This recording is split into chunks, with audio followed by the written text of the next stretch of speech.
Hello, Jacksonites. Long time no see. Greatly beg your pardon, but I had to wait for pieces to fall into place in order for this video to get started. So, without further ado, I wanted to have a written intro for this video, but I didn't have as much to say as I thought I would, but also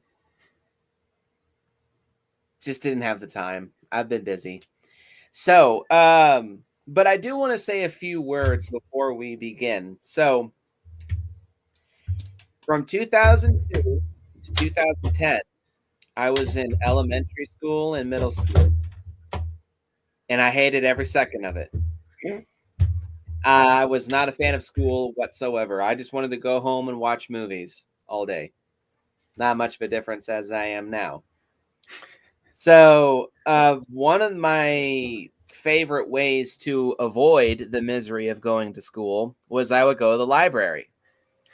And throughout the early 2000s through like the mid 20 teens, there was a lot of young adult book series ranging back from the mid 90s to the early 2000s that were being adapted to film.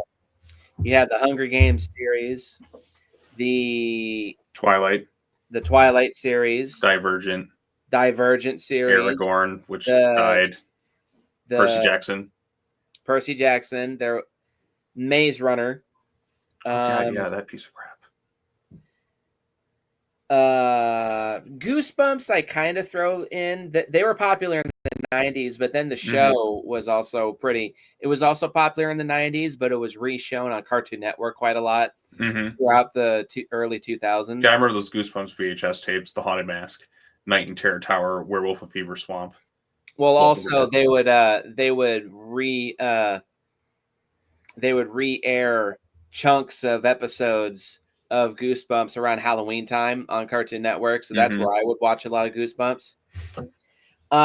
But in my opinion, there were none more prominent and none that shone brighter throughout the 2000s when it came to young adult novels and movie adaptations than the Harry Potter series.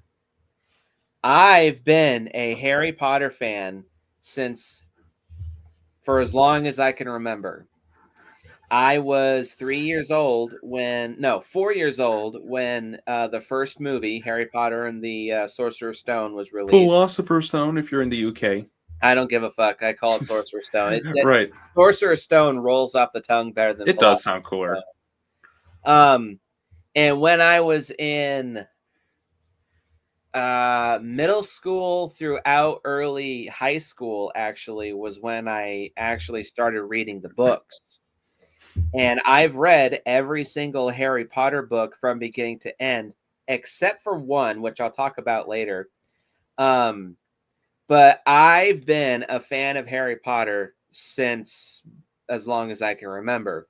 I grew up with the films. I saw 2 of them in theaters. I watched them with my dad, and I watched them with my stepmom. I used to live and breathe Harry Potter. That used to be the main thing that me and my dad would sit down and enjoy together alongside Lord of the Rings. And when it comes to fantasy films, for me, Harry Potter and Lord of the Rings are the 2 creams of the crop. Nothing else, in my opinion, when it comes to sword and sorcery and magic and wizards has come even remotely close to being as awesome and epic as Harry Potter and Lord of the Rings. So this year, I decided I wanted to go on a marathon and rewatch all the Harry Potter films, because before now, I hadn't seen any of them since 2017, when I finally got them all on DVD and Blu-ray. So it was a fun experience revisiting movies from my childhood that I hadn't seen in a long time. But I was just also very inspired to talk about them in video form, because I never really have given my opinions on stuff when it comes to magic and wizards and sorcery and all that. And Seanie Boy, aside from my friend Nate, is the biggest Harry Potter fan that I know of in my friend group, and is the only guy that I know who has seen every single movie from beginning to end. So Even gone to Potter today, World. join me and Seanie Boy as we rank all 8 films in the entire Harry Potter franchise. And two quick disclaimers.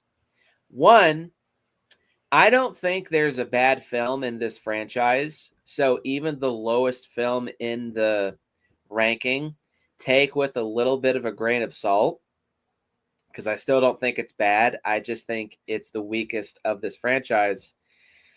But the main disclaimer, we are not including or acknowledging the Fantastic Beasts films This is Harry Potter, not for Wizarding 2 World. reasons. One, they 3, suck. actually. One, I'm not interested in seeing them. 2, They suck. it's mainly 2. I don't want to see them because that's not the Harry Potter prequel series that I want to see. I want to see Voldemort's original rise to power and his original rampage throughout the Wizarding World. Yes, that would follow kind of a similar structure to the prequel Star Wars films, probably. Still, though, that's what I want to see. I don't give 2 flying fucks about completely random made up characters that have nothing to do with Harry Potter who end up tangentially having connections to OG Harry Potter characters in an earlier, younger time. I don't care, not interested, miss me with that shit. The Harry Potter series ended with Deathly Hallows Part 2. But what about Cursed Child? That's a play, not a movie. Never seen it, never read the book. I don't care. Moving on. So, with all that out of the way, Seanie Boy, since you're my guest and since we haven't had you on the channel for a while, you can go first. And To I do start the have rankings, school, but it's in this chrome silver mug. it's a pretty nice mug, not gonna lie. So I just go on like a little history of Harry Potter. I mean, like I honestly like okay, so the first time I actually heard of Harry Potter, I remember going to a school book fair, and this is before the first movie even came out. My older sister, was kind of looking at stuff like, "Oh, this is a kid who goes on adventures in that too." So she kind of would like start buying the books and that. And I kind of read a little bit of it, but like you're young, you kind of really pay as much attention to like longer form books at the time. And then the movies started coming out, and like I didn't start seeing them in theaters until like Order of the Phoenix. So I'd always have to wait until like my folks would pick up the DVDs. And really, after the first movie, like I was just kind of like hooked from the get go. I thought the world was interesting. I was a kid at the time, so I really kind of connected with a lot of the characters and that, like, like Harry and all that and his little adventures. And there was a sense of wonder and awe. I mean, Chris Columbus made the movie.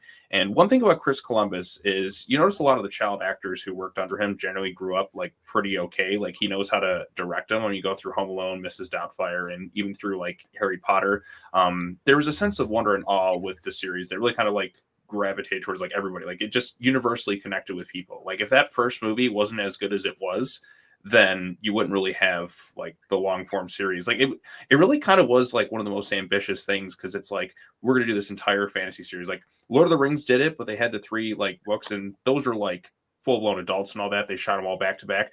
But this is the thing: you have child actors and like hundreds upon hundreds of characters, like through 7 novels. You're gonna like have these kids like pretty much for their entire lives, like up to that point, right? Like from childhood into adulthood, like adapt these. Well, it wasn't 7 books at the time; they were just kind of getting started. But with this really kind of interesting world with the wizards and everything else in that too. So yeah, like the movie came out, like and like I said, once I got the DVDs, I started watching them. And then I would just kind of have to wait for each movie to come out on DVD for me to give it a watch. But I would read some of the books in that too. Don't recall reading every bit of every Harry Potter book, but I do remember like going to the midnights of like Order of the Phoenix and what was it, Half Blood Prince. There was just kind of, it's the last thing I can think of where everybody got like really excited going out at midnight to pick up a book. Like I can't think of anything else off the top of my head where people were like lining up in the stores to get that hard copy of whatever book they like wanted. There was just something kind of special about that. And like Harry Potter was just that. Remember the book launches Do you remember the book launches for the Harry Potter books? Well, I remember the All seventh those one. were done by the time I started school, I think. Oh, okay. Well, when they got to the seventh one, it was like 2007, 2008. Like people were like lined up outside to get these books, which you just don't see anymore. There was just something kind of special about it. And I remember going, like, even seeing like Deathly Hallows Part 2. Like that was like the first movie I ever saw to drive in. So just to kind of wrap up the series, I don't know. There was something kind of really special and unique about the series that just kind of stuck with me over the years, and it was actually pretty fun going back and revisiting it because I haven't watched it in quite a while. But yeah. So there's my brief little history for you. Like I said, I've been watching it since I was a kid, and I heard about it a little bit beforehand with my older sister, like buying some of the books. I think I remember the book specifically was Chamber of Secrets. She showed me, but there's something really kind of cool about that. So I also do distinctly remember that the first two Harry Potter movies were among the last movies where I think they were exclusively for a minute VHS released, and then came along DVD very quickly afterwards. So I do remember distinctly having a VHS copy and a DVD copy of the first two Harry Potter films at one point. And then it wasn't until Prisoner of Azkaban when it was DVD only. mm-hmm. Yeah, because like I remember the DVDs used to be like really cool with the menus and all that. For like the first couple of Harry Potter movies, because like they'd have like unique designs and all that, little Easter eggs on them. Remember when DVD menus used to be cool? Now Yeah. everything's just the same generic play movie, but they used to put effort back then. But streaming killed the home media. It's trying to, but it's also killing itself at the same time. Carry on. Let's start with this ranking. You can go first.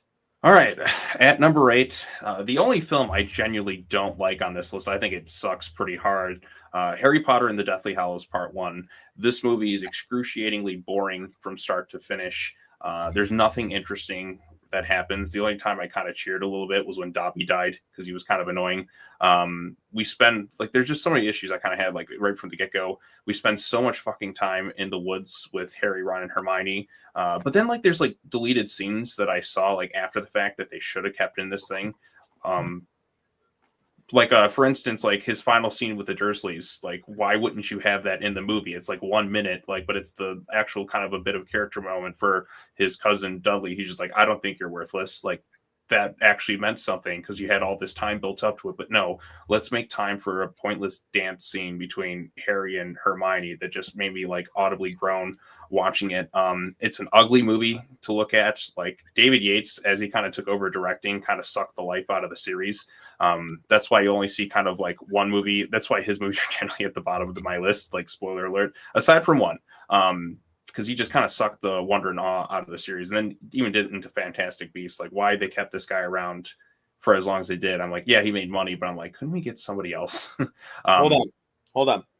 I do want to also acknowledge that I am aware that extended cuts of some of these movies exist, specifically of the first film and the fourth film, because I saw a good chunk of them on ABC's 25 Days of Christmas, because that's something weird about all Harry Potter movies is that they somehow make good Halloween movies and Christmas movies. So I am aware that they exist, but to my knowledge, they've never been released on even streaming or DVD or Blu-ray. And they just release the theatrical cuts, and they have all the extended bits as deleted scenes, which is really annoying. I do think the extended cut of Sorcerer's Stone did get released on DVD, but last I checked, and this was back in 2017, funny enough, I think it was out of print because it was like a special collector's item, I think.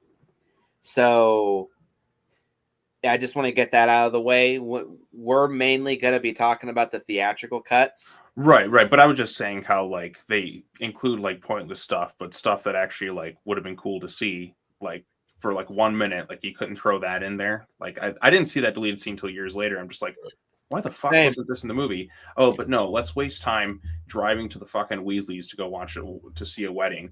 And let's get more scenes of Harry and Ginny who have negative on-screen chemistry, which is just painful to watch these two act off alongside each other. I couldn't stomach it. Like from start to finish. But yeah, like almost like nothing interesting happens. I forgot that, like, I kind of dozed off. Like I forgot Wormtail or whatever his name was, Peter Pettigrew, dies in the movie. Like, because I watched him, like I got through the movies again. I'm like, did he die? I had to go back and look online and watch the scene because yeah, it looked like I didn't realize he died because like I just forgot. Like I just zone out watching that movie. I have never liked Deathly Hallows Part One. It has been an absolute chore to sit through, and there's nothing fun about it. It's an ugly movie to look at, and like it's just okay. Horcruxes. Like the only cool bit I liked is like the where they had the little stop motion puppetry kind of thing that they have, like explaining the Deathly Hallows. Very Tim Burton-y. Yeah, like the little Tim Burton-ness like in that scene. Other than that, I just thought it was terrible. I don't like Deathly Hallows Part One. Like nothing interesting happens.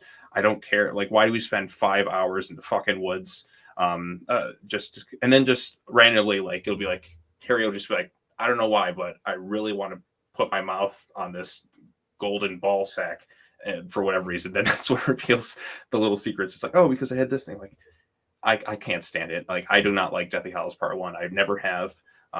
Oh, this is a big major risk. So when they leave, like, you know, the Dursleys just to go to a wedding, which we've already established in the films that they know where the Weasley house is, like they're going to attack it. It was just really stupid.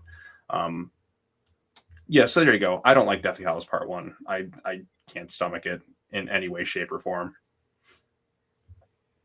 Well, at the bottom of my ranking is Harry Potter and the Sorcerer's Stone. Yeah. I loved this movie when I was a kid. And I was always fine with it for a long time.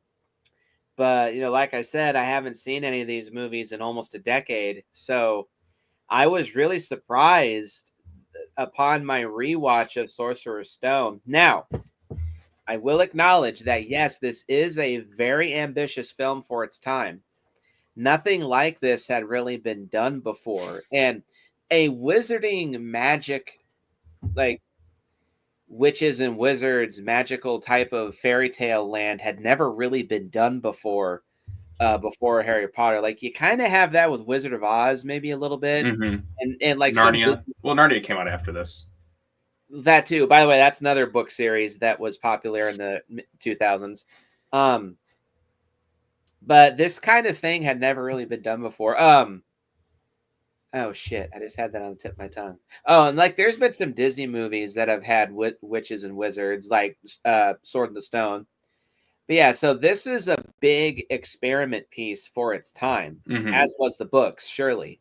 And this movie, for one thing, I think Sorcerer's Stone, the movie, is probably the one that adapts its source material like the most directly. Really, well, the books were much shorter, so it was easier to do. Well, yeah, the first book is the shortest of the series, but really the movie leaves out, to my knowledge, only one scene from the book, and it's like some kind of potion drinking puzzle that Harry and Hermione have to solve by themselves, which kind of did bring the climax of the book to a screeching halt. So it's good that they left that out, but it captures the essence of the book perfectly.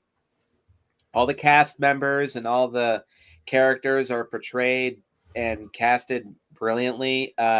Richard Harris is really good as Professor Dumbledore. Maggie Smith is great as Professor McGonagall. You know what Maggie Smith reminds me of? Like, because I've always seen her and she's always looked old. I just think like Austin Powers, where like, and Frau, you look so same. Like, you know how like Frau and the President, you just go from like back to the 60s, Frau looks exactly the same. That's how Maggie Smith's always been to me. Like, she's always looked old. Like, even going back to Hook in like 1990, I'm like, Jesus, like. And Clash of the Titans, she looks the same too. Right. And I'm like, my goodness, lady. Anyway, great actress though.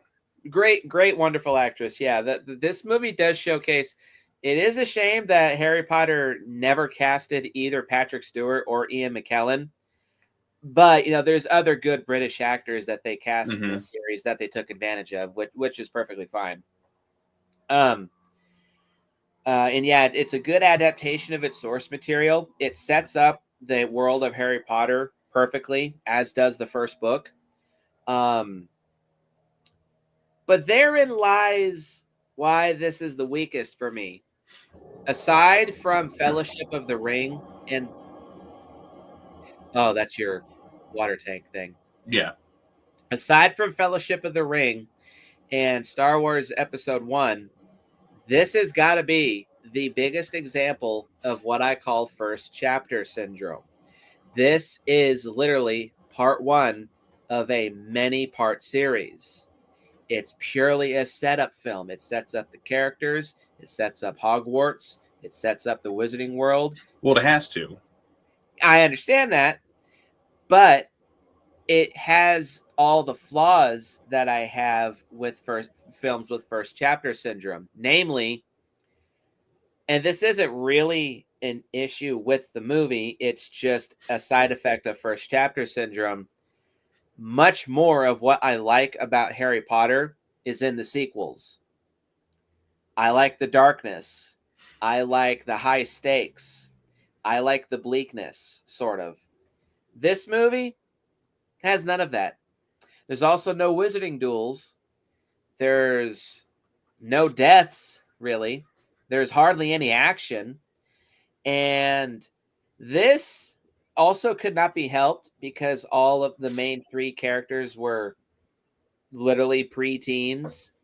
But the fact that Ron and Harry, especially, they sound so different compared to the rest of the series. Like how Daniel Radcliffe sounds voice wise in Chamber of Secrets, that's how he sounds for the rest of the series. But when you go back to this one, it's just a little, no, not a little. It's jarring. I can't be a wizard. And then he goes like, Snipey trusted you. He just does his. Yeah, his voice is so much deeper for the rest of the series. So then when you watch the first film, it's so jarring.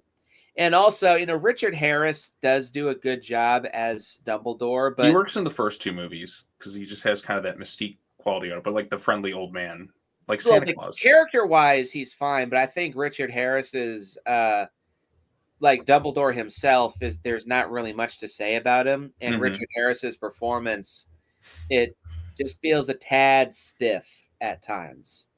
And that's the overall feeling of this movie too. It does feel a bit stiff. It's very restrained, in my opinion. Like, I get what they were trying to do. It seems like they were trying to showcase a full-blown wizarding, witches and wizards, magical fairy tale land, it done in a modern day. But they're still trying to do it somewhat realistically. And this one, I think, feels the most restrained. Like, we hardly see any action. We hardly see any spells being used other than making things float in the air.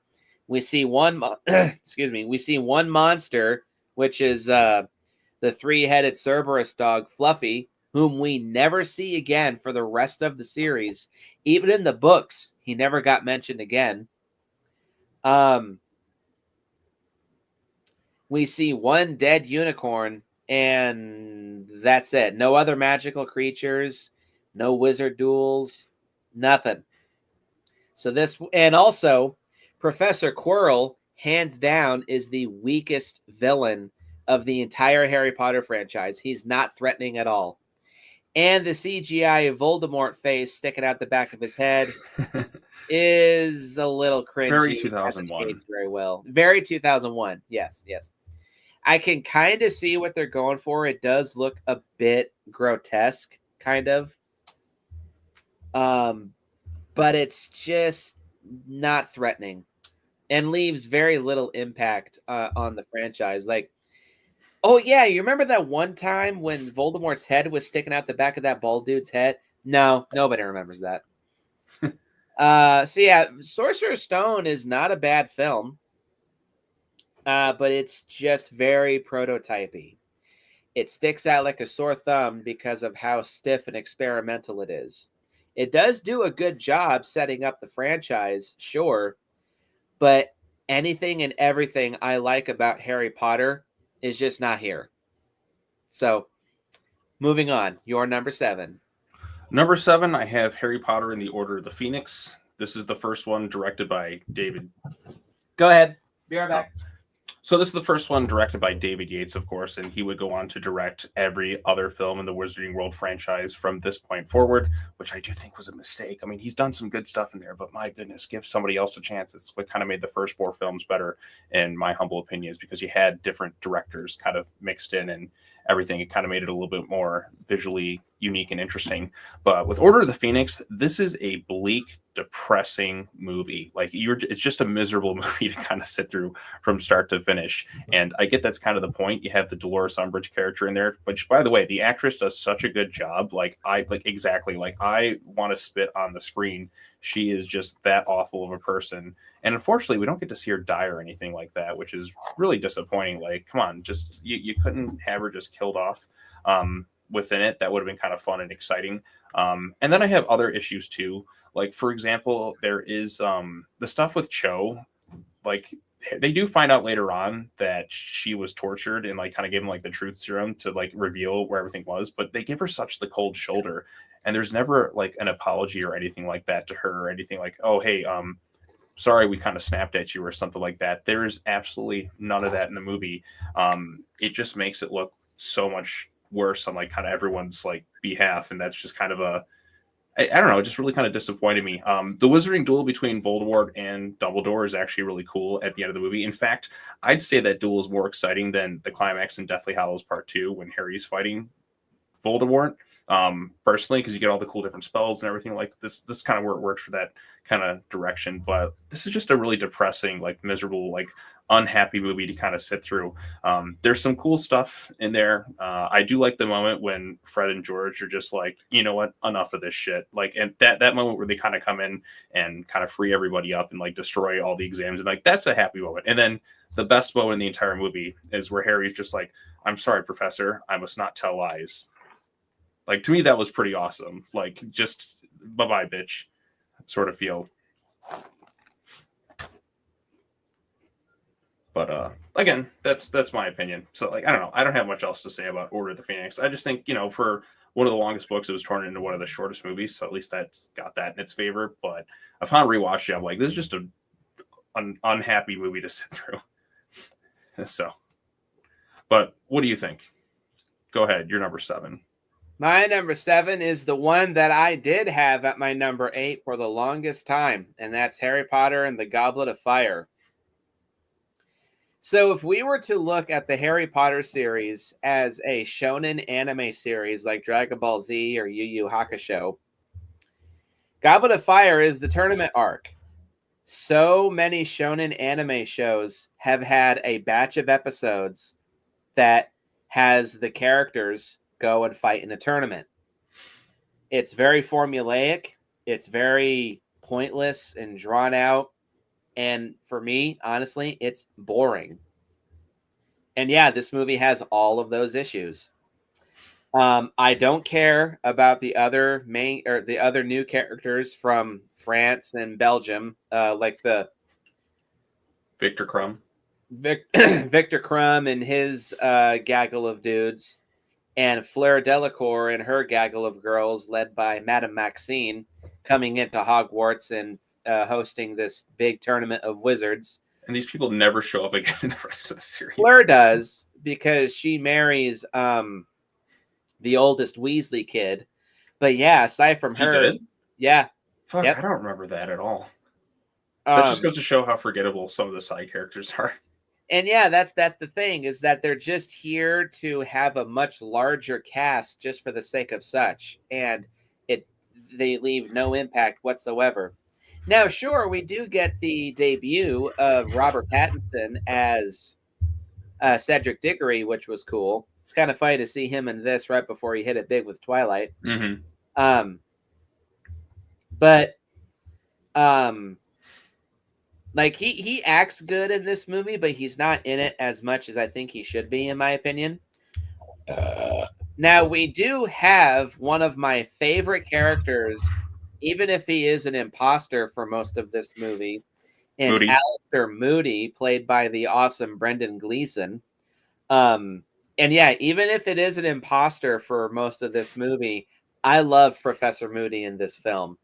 He's gruff, he's gritty, he's no nonsense, but he's entertaining, kind of funny, and just badass and creepy.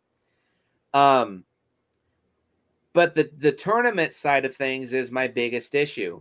It's not interesting. Well, I mean, okay, it is entertaining because it's action, because of course. There's actual life in it, unlike when David Yates takes over in Order of the Phoenix. But my main problem with it now, Harry does not succeed in this tournament whatsoever. All three tasks, he just kind of flanders about until at the last minute he figures out some kind of way to beat this challenge. But also him floundering about and then figuring out how to finish it, he only finishes it because of some little tiny bit of information that's But that's kind of the point, though, because he's not meant to be in this thing. Like, he's literally just done to be bait to get Voldemort his power back. Yeah, I get that, but I still think you could have done it just a little bit better. Like, because he's in the first three movies, he's hailed as this uber great wizard. So this could have been an opportunity for him to truly learn and grow at a much quicker rate, to surpass others that are around him. A chance for him to live up to his full potential as a wizard. Still try Wizard Champion. And in my opinion, he's a champion in name only because his victory is very hollow, because he's just given help left and right and behind the scenes by Professor Moody, a.k.a. Barty Crouch Jr. Mm-hmm. That is one minor nitpick that I have, is that they have David Tennant, Doctor Who is a great British actor, but he's miserably underused in this movie. He always stuck out, though, because in his little scenes, he's like... I mean, yeah, his performance is kind of funny and kind of creepy, but I just think, yeah, you have this great actor, but you just kind of waste him. Mm-hmm.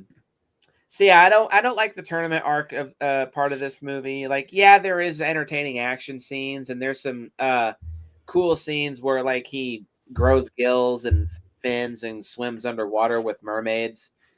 There's some acknowledgement of continuity, like we see Moaning Myrtle for the second and final time in the series. But this movie is saved by the last like 30 or 35 minutes with the resurrection of Voldemort. Ralph Fiennes or Faines? Rafe. Huh? Rafe. Ralph Rafe? No, his name's Rafe. Rafe Fiennes.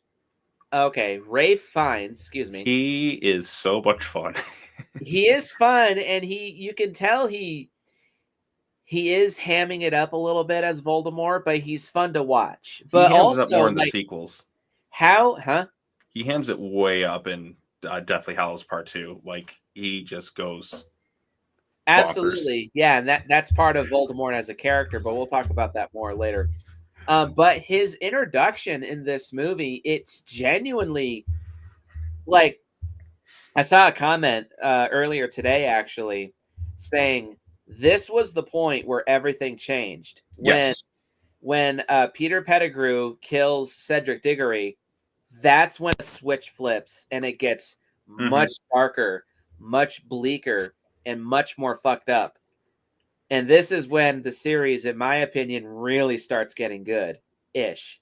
And especially with this last half hour, we have the resurrection of Voldemort, the first wizard's duel between Harry and Voldemort, the reveal that Alastor Moody was an imposter this entire time, and the movie just ends on this really dour, really bittersweet, bleak note. And it just kind of makes you feel like, damn, the stakes have been raised. The big bad, ultimate big bad of this world has been resurrected, and he's back to full power-ish. I kind of never really got the sense that Voldemort was at the same level of strength that he was before he was defeated by Lily Potter, but still, the big bad is back. Shit just got real. But, yeah, overall, Goblet of Fire, I think, is a big mixed bag. There is stuff to like here, and there's some crippling flaws that really hold this film back. Oh, another one too. This movie snips out so much of its source material. It's not even funny. And unfortunately, it focuses on the material that I just don't like. And that's the main issue that I have with Goblet of Fire. It's the tournament arc, and I just don't care. It's not for me. Like in any shonen anime that I've seen, if they have a tournament arc, it's always the same kind of thing. It's always very formulaic. There's a bunch of new characters thrown in just for the sake of such. There's a bunch of formulaic action scenes to compare and contrast the different bunches of characters. It's the same thing every single time, and it's the same thing here. Nah, miss me with that. One last thing too. The feud between Ron and Harry for the chunk of screen time that it had is fucking stupid and pointless. Why is Ron so bitter that Harry gets to be a Triwizard champion, but he doesn't? Yeah, he's fully aware that he's not of age. Like, Harry literally told him he doesn't want to be in it.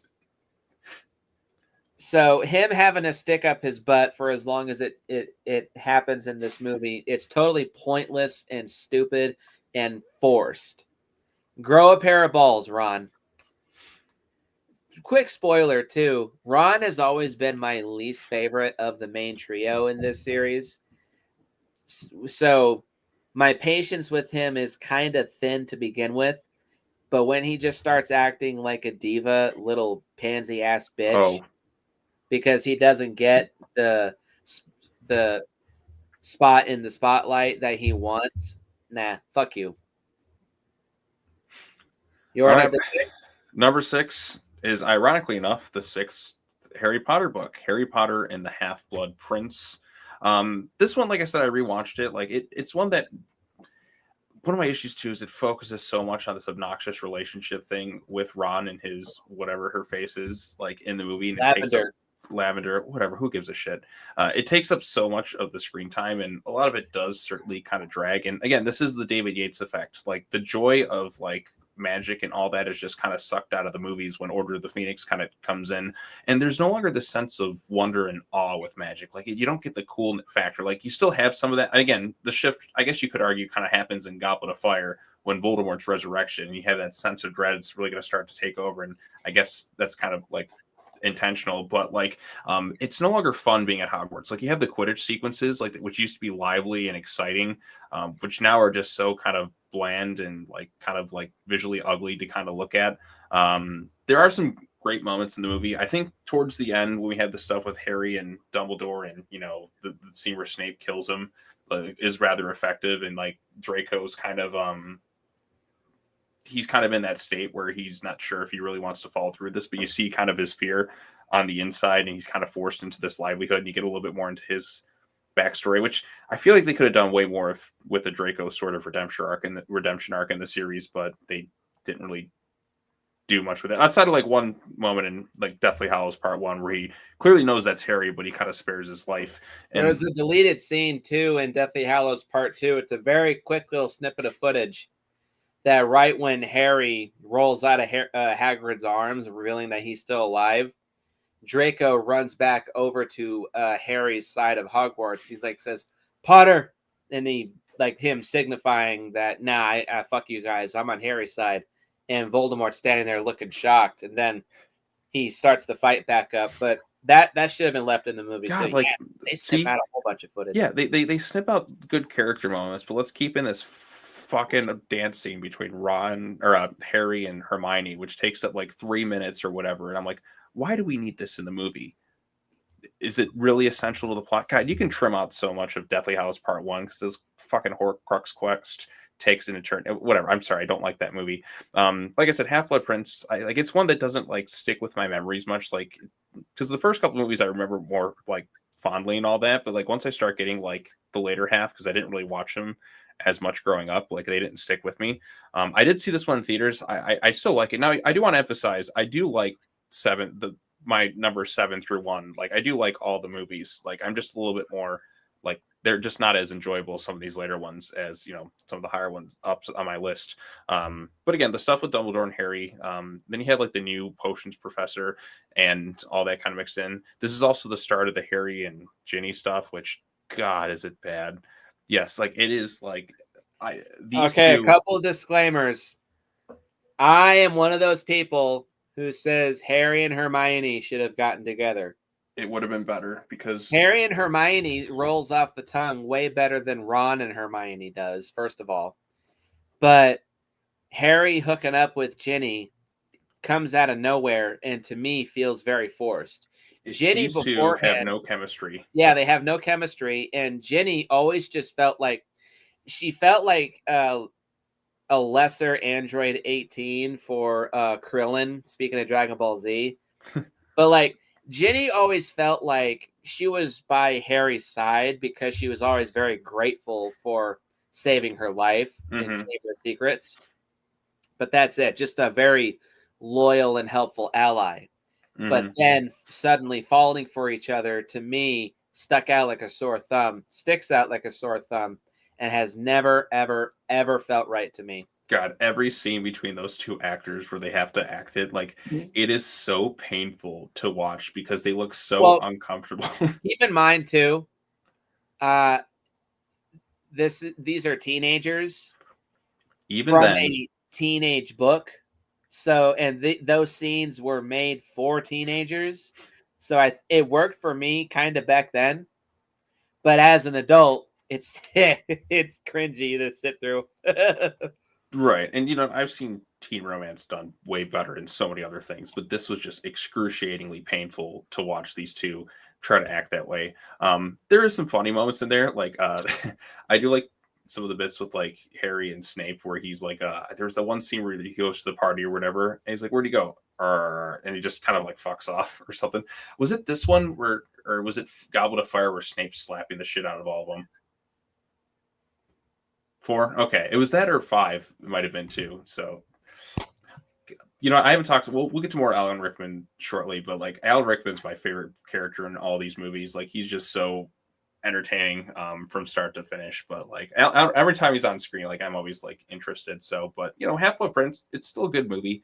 But it just kind of like, again, you have some of that cringy romance stuff, which kind of brings it down for me because so much of the movie is focused on it. And like I said, there's some of the things that used to be kind of joyful just don't feel that way anymore. Like Quidditch. Like Quidditch was so exciting in the first 2 movies. And then after that, it's just kind of like, you know what I'm saying? Like they were lively. Like now it's just like, it just looks depressing. So, but that's just me. All righty. My number 6 is Harry Potter and the Order of the Phoenix. This, well, I also forgot to mention Goblet of Fire was the first of 2 that I saw in theaters. And I used to say it's ironic that I've seen my least favorite in theaters, as well as my least favorite in theaters and my favorite in theaters. But yeah, Order of the Phoenix is the longest book of the Harry Potter books at 870 pages. And it's the one that I read the most. I've read it 3 times from beginning to end. I've also read Prisoner of Azkaban 3 times, but yeah, Order of the Phoenix is my favorite of the novels. And it's funny that it translates into one of my least favorites of the films. Now, Order of the Phoenix is not a bad movie. It is entertaining. It escalated a lot of the stakes that were laid in Goblet of Fire. It does carry over a lot of elements that were introduced in Goblet of Fire and brings them into their full view. I do think this movie lacks. Well, no, that goes into probably my biggest problem, one of 2, with Order of the Phoenix. This one, of the entire series, snips out the most of its source material. Partially by default because it's an adaptation of a near 900-page book. But what it does also keep, this movie feels like a very truncated and abridged version of the novel.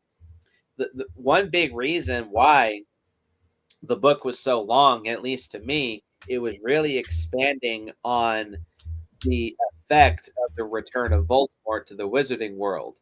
Like they show this in the movie where the Minister of Magic, Cornelius Fudge, is literally like creating an entire smear campaign using the media to trash talk an old man and a 16-year-old or a 15-year-old. But you see my point. Mm-hmm.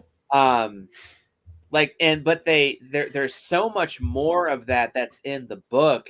Like literally this old fart of a politician is smearing the shit out of an old man and a 15-year-old, and it's just so fucking sad and so pathetic that he's so afraid to admit a fact that he would rather just spit bile all over these two people that he doesn't like and lie and lie and lie and lie and lie to the people that he's supposed to govern and keep the wool pulled over their eyes. Mm-hmm. Rather do all that than admit the truth. Yeah, a dangerous dark wizard has been resurrected. So while it's in the movie, it's not even close to being as much as it is in the book. But my main problem with Order of the Phoenix, I think the character, specifically Harry and Dumbledore, are at their most unlikable. Yeah, that is true. Harry is like really angry in this movie. For some of it, it's understandable because he literally watched somebody die again in front of his own eyes last year. And then now everyone left and right is just trying to keep him in the dark, keep him blind, trying to just push him into a door, push him into a room, lock the door, and just leave him there because everybody is so afraid that he's going to go off and do something stupid, which he kind of does. But like everybody is just they're just being silent. Dumbledore is avoiding him as much as he possibly can out of fear of strengthening the connection between Harry and Voldemort with their mental link.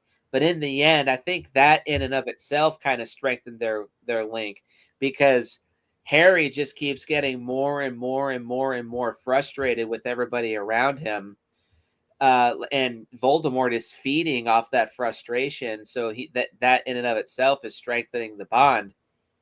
And like, if that really was the excuse, then Dumbledore should have kept Harry much closer because then he could have caught on to that mental link between Harry and Voldemort a lot sooner.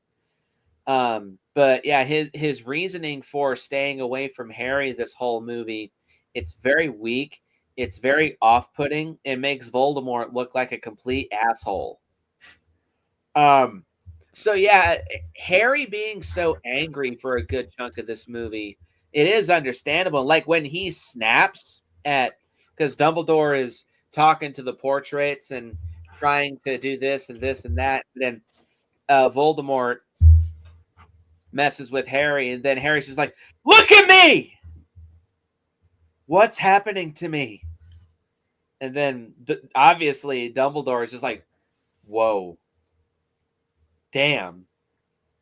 So I like that scene, but at the same time, watching Harry, who up until this point has been a pretty cool, calm, and collected guy, just act like a complete nutcase and an angst-ridden teenager, it's not very fun. No, that's why it's kind of low for me because it's a miserable movie to sit through. Oh, and this is an issue I have with the books too, but killing off Sirius Black, I never was a fan of.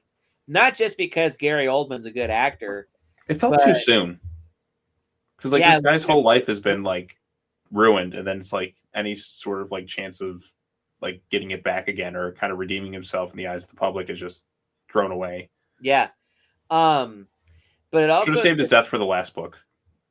Either that or that, like, yeah, they probably should have, but it just really hits home that Harry is just not allowed to have a happy life, and he's not allowed to have a family whatsoever.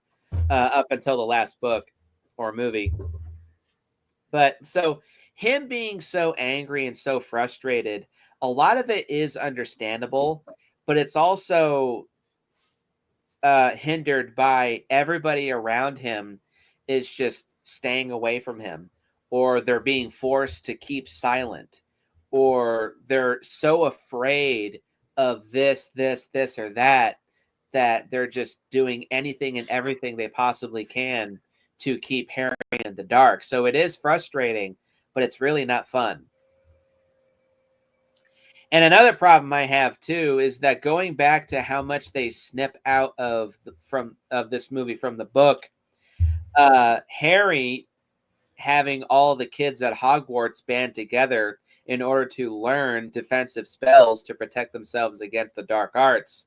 In the book, they delve into so much more of that, but here it just feels so abridged.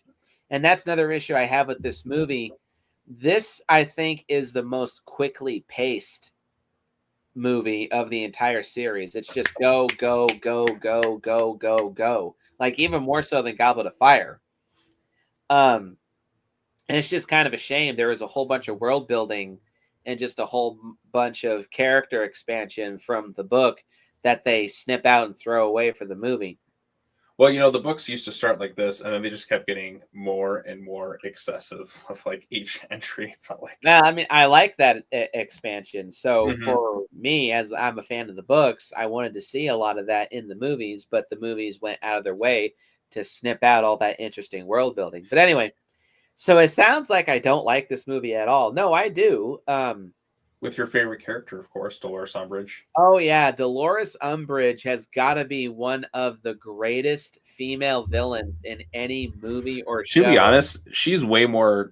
She makes a better villain than Voldemort. Like I hate her more if that's the job. Who's more dislikable, her or Voldemort? Probably her, but I also do think that Voldemort's probably a little more of a dangerous character because he's a lot crazier. But that's neither here nor there. You But know, yeah, if they were hanging off a ledge and like I had to save one of them, I would save Voldemort because of how awful she is. She's one of the characters like like up at the top of the list of like characters that I like. They do the actors are so good in their roles that like I you want love to to hate sit on him. the screen. She's one of them, and Mick Taylor from the Wolf Creek series are the two prime examples of characters like where the actors are so good in the role. Like I want to see horrible things happen to these characters. Like I want to see them get killed off in like the most glorious way imaginable. Like, but I've been robbed of hers dying in these movies, which is unfortunate. You could have changed it. Like have one of like have somebody Avada Kedavra her. Like I would have cheered in the theater, but no, let's not do that because that would be cool. Um, She so should have yeah, died. But yeah, let's kill off Sirius. But no, let's not kill off the most dislikable character in the entire series. the actress who plays Dolores Umbridge in this movie She's great. Like she's is so good. awesome. She's pitch perfect.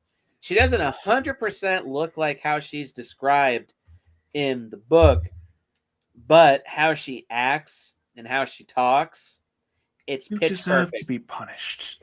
It's Like the way almost she's. like she's reading just the pages of the book Mhm. and just throwing it on screen. It's Yeah, awesome. like and the way Yeah, she like hurts kids, like she just so dislike when she slapped Harry too. Even yeah, like that was shocking. even Malfoy and that's watching like, you know, I don't like Potter, but like this is a bit much even for me. um, so yeah, she's awesome. I like the Very moment too with entertaining. Snape in that movie where he's just like, you seem to have used that on all the other students. Yeah, even Snape is like Malfoy a little bit. Like, damn, this Fuck chick's this lady. got issues. So yeah, she's good too. And also, yeah, I do agree that the Wizards duel between Dumbledore and Voldemort at the end is pretty entertaining. It is kind of a shame. That's the only time a full-blown Wizards duel is done in the entire series, like to uh this level of bombasticness and action. My only issue with it though is that I think it's too short. It feels rushed. unfortunately, which is a shame, but it is still cool. Hold on a second. Oh, you're gonna have to wait. But it's funny. Speaking of Azkaban, actually, there was some more lore that was showcased for the Harry Potter series in a ride at Universal. After Dumbledore was defeated, Umbridge actually did come back to try to take whatever was left over of Voldemort's army and continue his campaign against the Ministry of Magic, but she was captured. There was a whole big trial, and she was sentenced to Azkaban with, Oh, I actually saw that ride, I think.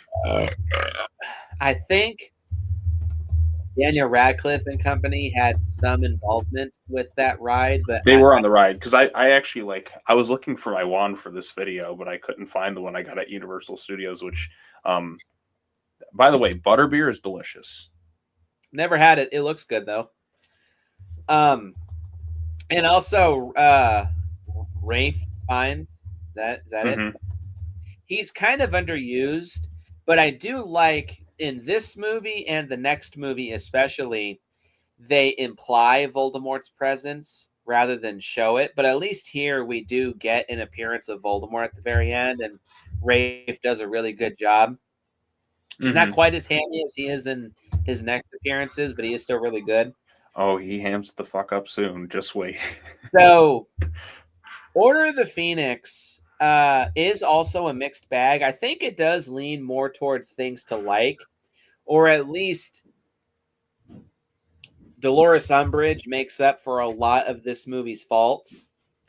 And it's very entertaining to see her get some kind of comeuppance with the centaurs taking her away. And this is after she gets a whole shower of fireworks thrown down at her. All of her stupid rules that she's forcing upon the school getting destroyed.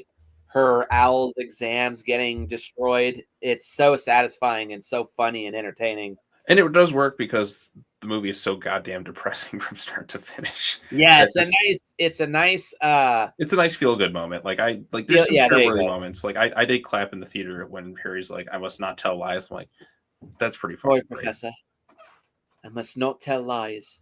What are you doing? I am Senior Undersecretary Dolores Jane Umbridge. Let me go. Fuck you. God, what a bitch. So yeah, Order of the Phoenix 2 is a mixed bag, but it's still an enjoyable film. Your number 5. Number 5, Harry Potter and the Goblet of Fire. All right. So yeah, Goblet of Fire. I mean, you kind of gave a lot of thoughts on it. I like the Wizarding Tournament stuff because it just it's kind of fun stuff to kind of follow. I do have some gripes with it. And again, you kind of brought up some good points, like the whole Ron thing from kind of start to finish with him. It's just he's just really kind of annoying throughout this whole movie and really unnecessary. Like that kind of drama felt a little bit bullshit. But there is a lot of cool stuff in this thing. Like I said, the first appearance of Ralph Fiennes as Voldemort. Because watching this movie, I hadn't read the book, or maybe I just kind of skimmed through some stuff beforehand.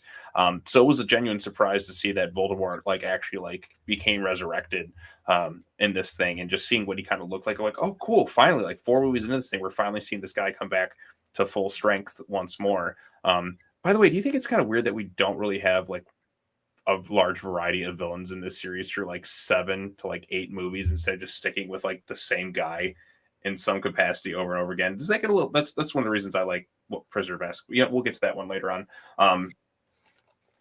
the list. But yeah, so like I said, the Wizard Tournament stuff, you do see the shift in tone in this series, when Cedric Diggory dies, and the guy who plays his father, that scene always kind of stuck with me about he's exceptional at that. That's my boy. He just goes all in, and he's great. Really, from the acting from him is pretty superb. Also, I really liked Mad Eye Moody in this thing. I know it's not the actual guy, which kind of makes it weird. As we kind of go into seeing him as the series kind of goes on, it's it felt weird because the guy we got to know wasn't really the guy we expected. There were a lot of twists and turns in this thing too.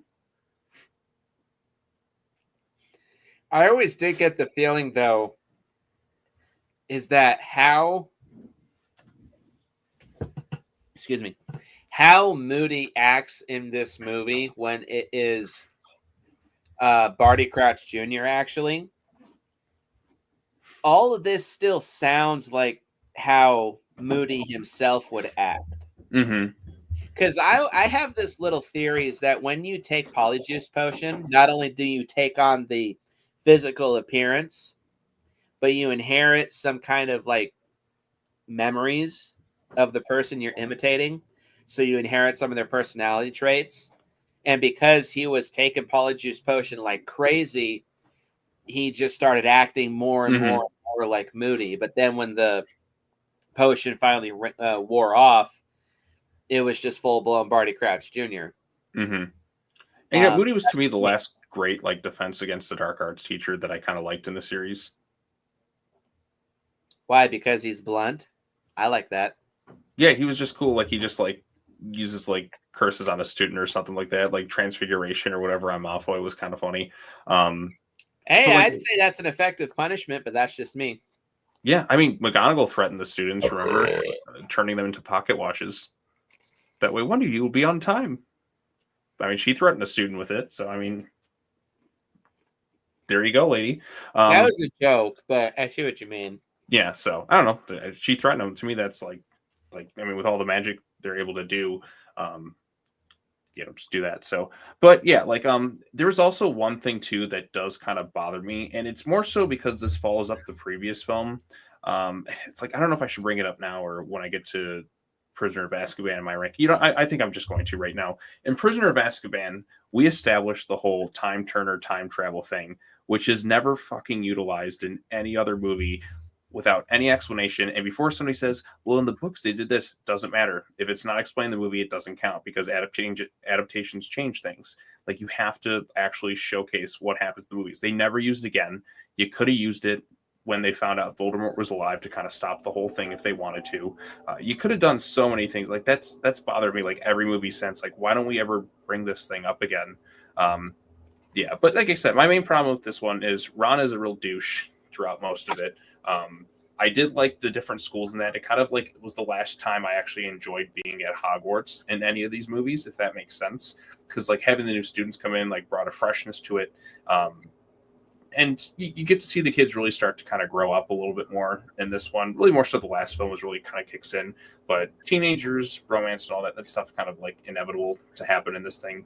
But there was a sense of fun to it. And like I said, I like the stuff with Moody and the Voldemort stuff, like because Ralph Fiennes is so like hammy in the role.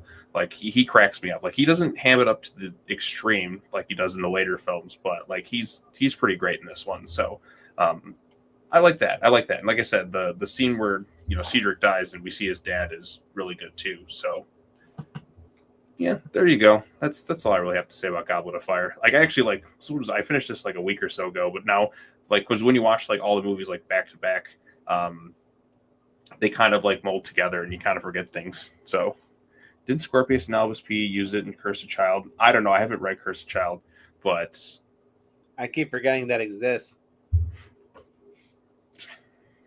My number 5 is Harry Potter and the Half-Blood Prince. Funny enough, this is my dad's favorite of the whole series. Mm-hmm. But this is the one book that I never could finish for some reason. It just bored and snored the shit out of me. But the movie, I do like quite a bit. So in the context, if we see the two Deathly Hallows film as just one big movie, which I do, this is the penultimate chapter. This is the calm before the storm. This is the slow buildup before shit really hits the fan. It's like the last moment of peace before the world is turned upside down. And I like that about this movie. For a lot of this is not. It's not quite as dark or serious as the last two films until the last half hour or so, in my opinion, at least. And this was the last time where there was a big focus on learning magic and learning aspects of being a Mhm. witch or a wizard, which I really liked. That's one thing I loved about the first few movies and the first few books. They actually were delving into the ins and outs of the wizarding world. Mhm. Like, you learn potions, you learn spells, you learn about plants, you learn about animals, you learn about this, you learn about that. This is the last time where they really explored a bunch of that.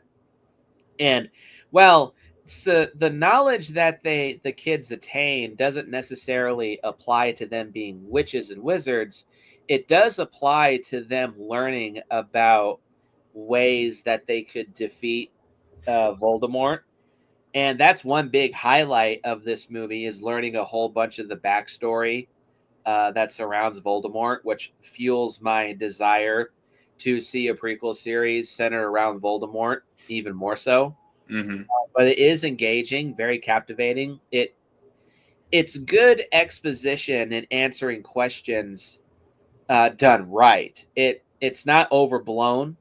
It's not shoved down your throat, but it does fill in some blanks, and it plants seeds that you could obviously tell and like figure out yourself. Like, okay, this, we see point A and point D, but I could figure out B and C all by myself, like how Voldemort came to be and how this happened and how that happened. My main problem with Half Blood Prince, one is the color. I've never really had much of an issue with David Yates's desire to suck all the life and color out of I Harry hate it. Potter. I hate it so Well, much. I get the feeling that, because this was done in the books too, is that as Harry gets older and as Voldemort gets stronger, his influence grows, his following grows, and the reign of terror on the Ministry of Magic and the Wizarding world grows and grows and grows. So things get darker and darker and darker. Mhm. And the color scheme and tone of the films kept getting darker and darker and Yeah, darker. I get this reason for it. I just think it just looks uglier to look at. I do have an issue, though, that this movie has Godzilla 2014 syndrome. A lot of the movie is It's that so dark. damn dark. You can't see it. Can't see, like when Dumbledore and Harry go into that underground chamber Mhm. where they get the locket Horcrux. It's So not really a much of that Horcrux, was it? it was the fake Horcrux, but still, when Dumbledore has to drink that potion, Mhm. aside from the Lumos spell at the top of the cave, and when the fire is lit by Dumbledore, aside from that, you can't see jack shit on Mhm. screen. By the way, did you know if you have an iPhone, you just yell Lumos, it lights up. Ready? Lumos. Okay, I turned flashlight on. Lumos. You have an iPhone? No, it's an Android. Oh, well, iPhones do it. It's kind of a cool feature, I thought, too. Lumos. That's kind of cool, though. I like that. Anyway, But yeah, like I like. You're right a too. It's lot like of the this last time they movie learned. is way too dark. It's very colorless, and it's very just kind of bland. Like another scene too that is a little too dark and a little too monochrome is when the two Death Eaters attack the Weasley house, like halfway through the movie, when Harry and Ginny go running into that cornfield or whatever it is. Everything is just kind of brown or black, Mm-hmm. and it's just very bland and blah to look at. Um, and the relationship between Ron and Lavender is a bit It's pointless. Like, what's the fucking point? pointless. Yeah, pointless and forced. You know what? You just brought up a good point. Like, because they do attack the Weasley's house in this movie, which they go back to the Weasley's house in the next movie. Like, they're trying to escape like the Death Eaters and that. Like, wouldn't you think they would go there since they've already been to the Weasley house? So stupid. Like, why are we wasting time on a fucking wedding in that movie? No. Another highlight too. I can't remember the actor's name, but the guy who plays Professor Slughorn. I love Professor Slughorn. And Harry's relationship, even if it is kind of forced by Dumbledore, Um, I get the sense that Harry did find another mentor figure in Slughorn, not just in potions, but also learning some more about Voldemort and learning more about hold up.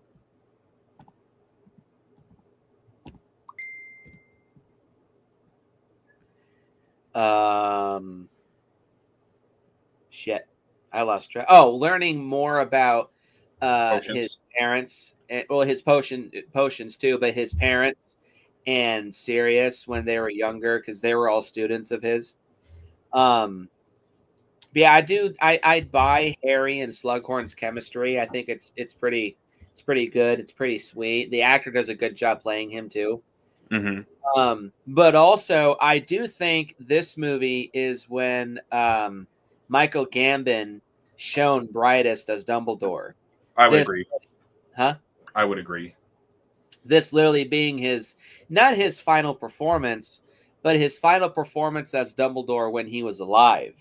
And this movie clearly is a send-off for Dumbledore as a living being, and I think it's really, his performance is really solid. And Hell of a when, cliffhanger ending too. huh? Hell of a way to kind of end this movie too, with Snape killing Dumbledore. I'll get to that. The scene when the first scene where we see Slughorn's tampered memory is a really good scene. But when we find out what that memory actually was, and when we hear the name Horcrux for the first time, his reaction once the memory is finished, like his look of genuine shock and concern, I think is really believable and really well done. Like, this is beyond anything I could have ever imagined. Wow. Okay. Shit just got real.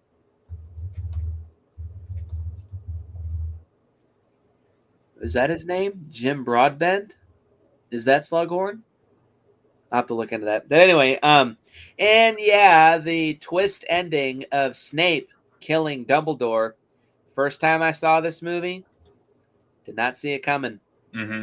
Blew my fucking mind. I was like, are they going to go that? Yeah, they're going that direction. Damn. Snape, he Damn. you. And then we find out that Snape was the Half-Blood Prince.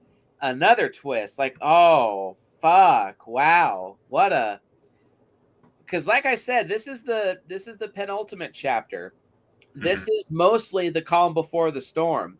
And most penultimate chapters have to end on a big high note in order to lead into the finale. And this movie does it really well. So Half-Blood Prince does have some issues, mainly from like the directing side of things. But Yates. But there is a lot of there are a lot of good things going into this movie, and I think it is a bit of an overlooked part of the Harry Potter series.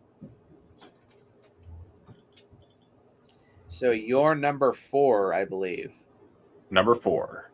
Yes. Harry Potter and the Deathly Hallows Part 2. So, like, this one's a good culmination. It's just because I like the first 3 films, like, way more than this, a lot more than this one. But this is a pretty good conclusion to the series. But I did say, like, upon, like, rewatching it, like, the final battle between Harry and Voldemort is really underwhelming. Like, the Wizarding Duel in 5 was just so much better. But with this one, it was just like, yeah, I could have used a little bit more. I hate to say this, I could have used a little bit of a Zack Snyder touch with the action kind of at the end of the movie. It would have been a lot more exciting. But this one, what I love the most about it is anything involving Snape and the hamminess of Ralph Fiennes as Voldemort. I like nearly peed myself laughing with all his moans and that he does throughout it, his goofy ass face. The part I laughed the hardest though, it's like after like Ron and Hermione like share their kiss in the Chamber of Secrets, it immediately cuts to Voldemort going like giving his best like Howard Dean yell. He's like, yeah, and he just does it, and I just like I like spit out my drink. Like I was watching like in the drive-ins, and I was like fucking dying from like laughing like so hard. Like anytime, and then he gives Draco his hug. He's like, well, done, Draco. Well done. Oh, yeah. I'm like, the fuck? It's supposed to be awkward. He's supposed to be making them uncomfortable. I just see what you mean. It is kind of funny. He's just And so that fucking smile that he's giving when he's laughing at Neville is like, Harry Potter is dead. And he does a scoop. silence! I love Voldemort this movie. Like, even Ray Fiennes, like, behind the scenes, is like, oh, I'm just hamming the shit out of this. And it's fucking fantastic to watch on screen. Do you remember in the trailers, like, how they would edit in, like, Voldemort screams, like, every 5 seconds, like, for this movie? Like, as we're getting to the finale, it'd be like, yeah, he has, like, 10 nyas, like, sound effects in the trailers. Like, I will send it to you, like, afterwards, but, like, if you watch The it only again, trailer that I saw of this was the main one, where they had a really slowed down version of the Harry Potter theme. Dun, dun, dun, dun, dun, dun, dun, dun. That's the main trailer for this movie that I saw. right. I'm kind of like you, where most of the Harry Potter movies were just sprung onto me as a surprise. Mm-hmm. Like, I didn't even know I was going to go see Goblet of Fire or the other one that I saw in theaters until the day that I went to go see it in theaters. Like, oh, okay, this is Harry Potter 4. Like, Right, but like I said, I was hooked from the get-go, and I just loved the world and all that. And I also had one of the video games, too. I had Chamber of Secrets on PS2. So, but yeah, with not Goblet of Fire, Deathly Hallows Part 2, it's a really strong conclusion to the series. Felt like the action could have been a little bit better towards the end. I mean, Voldemort's supposed to be this all-power villain, but he can't take over a fucking school. Like, you just got a little bit lame that way. But the best scene in the entire movie is the reveal about Severus Snape. Like, that by far, like, from an emotional standpoint, from a revelation standpoint of everything, it recontextualizes, like, the entire series from the get-go. And Alan Rickman is, like, superb in the scene. Like, it really kind of shifts your liking from Dumbledore to Snape, because, like, out of everyone, like, Snape was protecting Harry more than, like, anybody else. The man that he's, like, hated the most actually cared about him, like, more than the person he thought cared about him the most, which was Dumbledore. Like, Dumbledore still cared, like, but he's the one who was like, the boy has to die and all that. And, like, Snape literally just gave everything for this kid. Like, he did so much. And even, like, Harry's final speech where he kind of talks to his son Albus Severus, and he's like, one of them was a Slytherin, and he was the bravest man I ever knew. Like, when he finds out the reveal about, like, Snape and all that, like, it's such a superb scene. Like, that to me is just, it might be even, like, my favorite scene in the whole series, is that, like, 8 minutes of just explaining who Snape was, because, like I said, recontextualizes everything. It is satisfying to see other character moments. Like, we didn't really mention Neville or anything like that when he kills Nagini, which I guess is supposed to be like a human, as we come to find out in those Fantastic Beasts movies, which is kind of weird. Kind of like what happened with Peter Pettigrew. But I do think there are Nagini was an animagus? Yeah, whatever the hell we call it. But yeah, like, there's still a few things too, like, other characters we follow in the series, like, they're just kind of dead. Like, us, we don't get to actually see their deaths. They kind of walk in and they're just kind of dead at this point. I was like, that's kind of a bummer. There's a lot of characters I really liked. Like, one of my favorites was Lupin. I thought he was the best defense to get to. We don't even get to see it happen. I'm like, that's kind of lame. I did like seeing Mrs. Weasley kill Bellatrix. That was pretty sweet. Not my daughter, you bitch. So, like, that to me was pretty. Was she cool taking too. was she taking cues from Ellen Ripley from Aliens? I think so. That's probably the case of it too. So, but again, like, it is exciting to see the school kind of stand up. Like, you really do kind of get, like, a little bit emotional, kind of seeing the epilogue, like, years later. Still some problems. Like, Harry and Ginny is just awful. Like, I'm sorry, like, for those who like it, but it sucks in these movies. They have no chemistry whatsoever. And I do think, like you said, there was the deleted stuff with Draco they should have kept in the movie, just a little bit more in terms of character moments. Like, I liked Harry actually going back to try and save him despite literally everything. And like I said, Ray Fiennes, he is a joy to watch in this movie. Him and Alan Rickman are my favorite parts about this movie, and it does give a nice conclusion. Like, Voldemort is gone for good, and his army's defeated. It is kind of funny how they struggle to take over, like, a school. Like, that's the big thing, but it just kind of makes me giggle a little bit. goddamn Voldemort. Like, he's just so fucking hammy, like, in this damn movie, like, from start to finish. He just makes it entertaining for me. So, but again, like, this is one where you do feel the length a little bit at times. Could have used a little bit more of an exciting climax because it does feel a little underwhelming. It could have used a little bit of that over the top Zack Snyder touch. Like, when they have their wizards, like, beam clash or whatever, like, it just feels really anticlimactic, if that makes sense. Like, it just kind of like, he just kind of poofs away. Like, I wanted like a real beam clash struggle, like back and forth, and then just have him just blown to bits or something. But he just casually just fades away. Yeah, so there you go. Also, one more thing about the memory thing. I just thought about this too. Why didn't they ever utilize that, like, when they found out that Sirius was innocent and Peter Pettigrew was, you know, alive? Couldn't they just use that on the kids? Well, like I told Seanie Boy when he asked me that, I think because they established that memories can be tampered with and there's no real way that you could prove that in a wizarding court, that's probably why they never did do that. But that's a whole can of worms that Right. There's a I few don't things. really want to get into. Okay. Thanks, Galaxy Gal and Job. Thanks for watching too. Top 4 territory. This is the second half. The first half are the ones that I can watch that I'm fine with, but this is the half of the franchise that I really dig. And starting off at my number 4, Harry Potter and the Chamber of Secrets. This is a big step up from the first movie.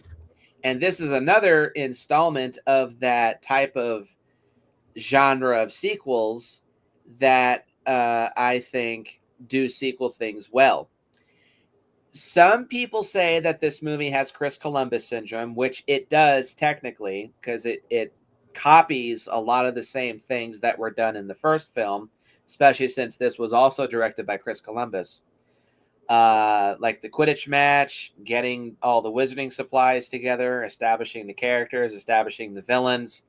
This movie does copy a lot of stuff that happened in the first film, but what a lot of number 2 sequels like to do that I like is that everything that was good about the first movie, the second movie takes all of that and bumps it up a notch. The Quidditch match is more entertaining. There's more monsters, a giant snake and giant spiders. Like, hello, thank you, gimme more. All the same characters are back. All the same cast members are back. What? I just had his name. Which one? The guy who played Dumbledore. Oh, Richard Harris gives a way better performance as Dumbledore in this movie. And he feels a bit more integral to the plot, which is a nice progression. Mm-hmm. As the series went on, Dumbledore just got more and more and more intertwined with the plot, which is nice. And there's a big step up just from the first film and the second film alone. It's ironic that right before he died, it seemed like he already mastered his performance as Dumbledore, which I really liked. Yeah, there's more action. There actually is action in this movie.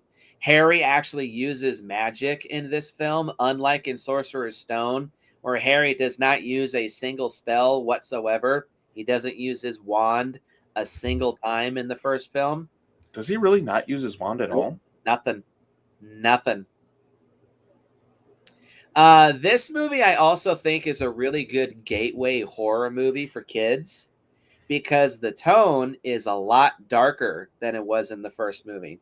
This movie feels like a really dark Victorian Sherlock Holmes mystery.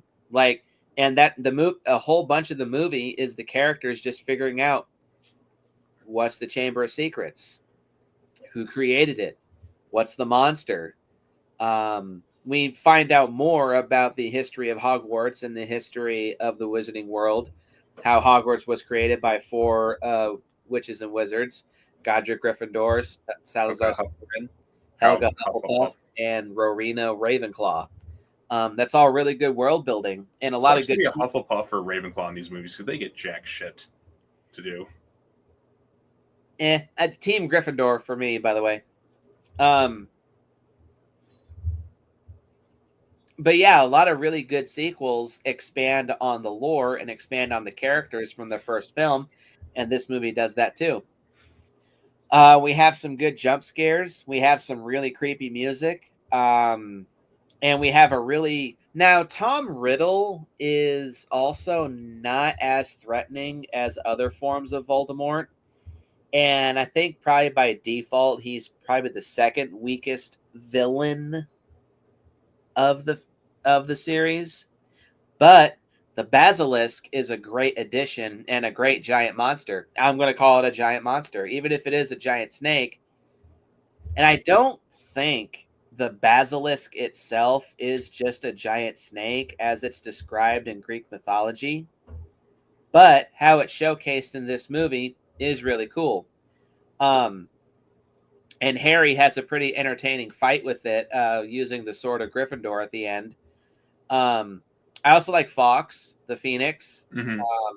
Another underused character for the films because he's in the movies or he's in the books a lot more. But fun fact, the animatronics for Fawkes were so convincing that Richard Harris actually did think Fawkes was a real life bird. Fun fact. Yeah, I love Chamber of Secrets. This is a big nostalgia piece for myself. It surprised me how much I really liked it upon my recent rewatch, and yeah, it's one of the best of the entire Harry Potter series. It's funny how it's actually one of my least favorite of the books, only by default, just because I do think that the movie does it better. I just think what the book was doing, it translates better as a film. But also another thing that is commendable, like Sorcerer's Stone, this movie adapts its source material almost beat for beat. There's one scene that I remember that they omitted, just like in the first book, and it's when Harry, Hermione, and Ron go to the death day party of Nearly Headless Nick. No relation. Aside from that scene, I think this movie does adapt its source material pretty well. And actually, fun fact too, this is the longest film of the entire Harry Potter series. I think it's upon rewatching, I'd be like, yeah, this one's a little bit long. But I like it. My sole con, the one thing I don't really care about this movie, and it's not specifically the movie because I don't like him in the book either. I do not like Gilderoy Lockhart at all. Do you see the post-credit scene with him in the movie? No. Kenneth Branagh is a good actor, but I just don't like this character at all. He's totally pointless. You could snip out Lockhart, legitimately snip him out, and you'd miss nothing, in my opinion. But yeah, Chamber of Secrets, great movie. Kicks ass. Okay. So now we're on to number 3. So my number 3 in this series is Harry Potter and the Sorcerer's Stone. I hadn't watched it, revisiting this one. It's amazing how much just immediately kicks back to my memory. This is the first one I saw. What I love about it too, there is an innocence to it that the other films didn't quite have. It's the first in the series that's really introducing you to the world. Magic, the discovery of it's just kind of special. The world building's really cool. It's insanely quotable. You're getting to see this for the first time, and there's something really special kind of about that you can't quite replicate when you see things later on. This will be a bizarre example, but the first in Jurassic Park, the first time you see the dinosaurs, it's my favorite scene in the movie, but there's a sense of wonder and awe to it that very few films are able to kind of replicate. So when you've already get to the second movie, you've already seen what the dinosaurs look like. That sense of wonder and awe is not quite the same. And that's the thing with this one. It has the advantage of being the first. You're introducing the world of magic. It's what kind of got me hooked into the series. The child actors are pretty good. Obviously, they're still kind of young and they're not at their peak yet, but they're still innocent, little kids and that there. So some of the practical effects look cool. The set designs look incredible. Visually, it looks very nice. There is definitely some really dated CGI in this thing. You have the trolls, Professor Quirrell, which the ending is pretty underwhelming. All it takes is him to just touch his face and he just kind of melts and all that. That was kind of So really, if you try to attack him in the woods, it would have solved the whole thing. Earlier on, you know when he's like in the woods drinking the blood of the unicorn or whatever. So I don't know, like there's a few things like that, and like you have things like the centaurs, which don't look all that great, but you have stuff like Quidditch, which like I had no idea what the hell Quidditch was going into this movie, but then when you see it, it looks really cool, it looks really fun. I would love to fly a broomstick. Yes, that would be fun. You get to ride the Firebolt or the Nimbus 2000s or 2001. Give me a firebolt. Yeah, Accio Firebolts. So, but again, like there was just a real kind of cool factor to it also, and it's also kind of strange when I was watching again. Like there's a scene where they're on the platform 9 3/4 or whatever. They're on the train. Like Ron sits with Harry, and he's got his rat in his lap, like Scabbers, and I'm just like, that is a grown ass man in a child's lap, really uncomfortably close to the. You know what? Never mind. Like it raises a lot of alarms, like when you're watching it, like later on. Get your mind out of the gutter. Hey, I've seen memes about it. But yeah, like there's and you have the stuff that's already. I don't know. It's just like it's just a really memorable movie. Like that's there was just something kind of special about it. It's the first one to do these things, and I just like I had a big smile on my face kind of revisiting this one. I have a lot of nostalgic memories of Sorcerer's Stone. I don't think it's the best in the series because obviously it's just kind of prototypical because it's the first to kind of tackle these things. It's kind of like when you go back and watch the first Sam Raimi Spider-Man movie because a lot of things they improve on in the sequels because nobody had done a movie like that before. Just like nobody had done Harry Potter. Like, what are the rules of it? Like, how do you make something like this like come to life? And they did such a great job that it went on and spawned the whole series. So, but the first one's really special to me. So that's why it's number 3. My number 3 is Harry Potter and the Prisoner of Azkaban. I love this movie. This for me was when the series truly started. Obviously, a big part of that is because it's the first appearance of Michael Gambon as Professor Dumbledore. Now, Richard Harris did do a really good job, especially in Chamber of Secrets, but I am one of those people that says Michael Gambon was the better Dumbledore. I do think a lot of that is just simply by default because Michael Gambon had a lot more time to portray and perfect Dumbledore, so that's just given to him by default. But one thing that does kind of stick out to me is that even had Richard Harris not died right after he was done doing Chamber of Secrets, he was too old and frail to do the more physical stuff that Dumbledore ended up doing for the rest of the series. Like, he wouldn't have been able to do that wizard's duel with Voldemort in Order of the Phoenix. Nah. So I just, like, he still embodies the look of Professor Dumbledore, a 115-year-old man, but he's still, you can still tell that there's some spry in his old bones, which I like. But yeah, Prisoner of Azkaban kicks ass. David Thewlis is awesome as Professor Lupin. Yeah, I would agree. He's probably the best defense against the dark arts teacher that we've seen for the whole series. Moody's great too, but Lupin, I think, balanced the best. Like, he was firm and fair, but he also, like, he was really likable too. He's likable, yeah. And teaching people about these dark subject matters, he does it in a way that doesn't discourage you or like make you afraid to just live in this world. And he does it in a practical way that informs you, but also prepares you for the future. He doesn't shove these fucked up, torturing and influencing or killing curses down your throat. He just makes you aware of what this is, and he informs you about it, but he doesn't scare you with it. But also, yeah, David Thewlis is just very likable as Professor Lupin. He's great still actor. my favorite defense against the dark arts teacher that we got in the series. Yeah, and I think of all the, aside from Dumbledore, I think Harry bonded with Lupin the best. I would agree. Partially because Lupin literally was one of James Potter's best friends.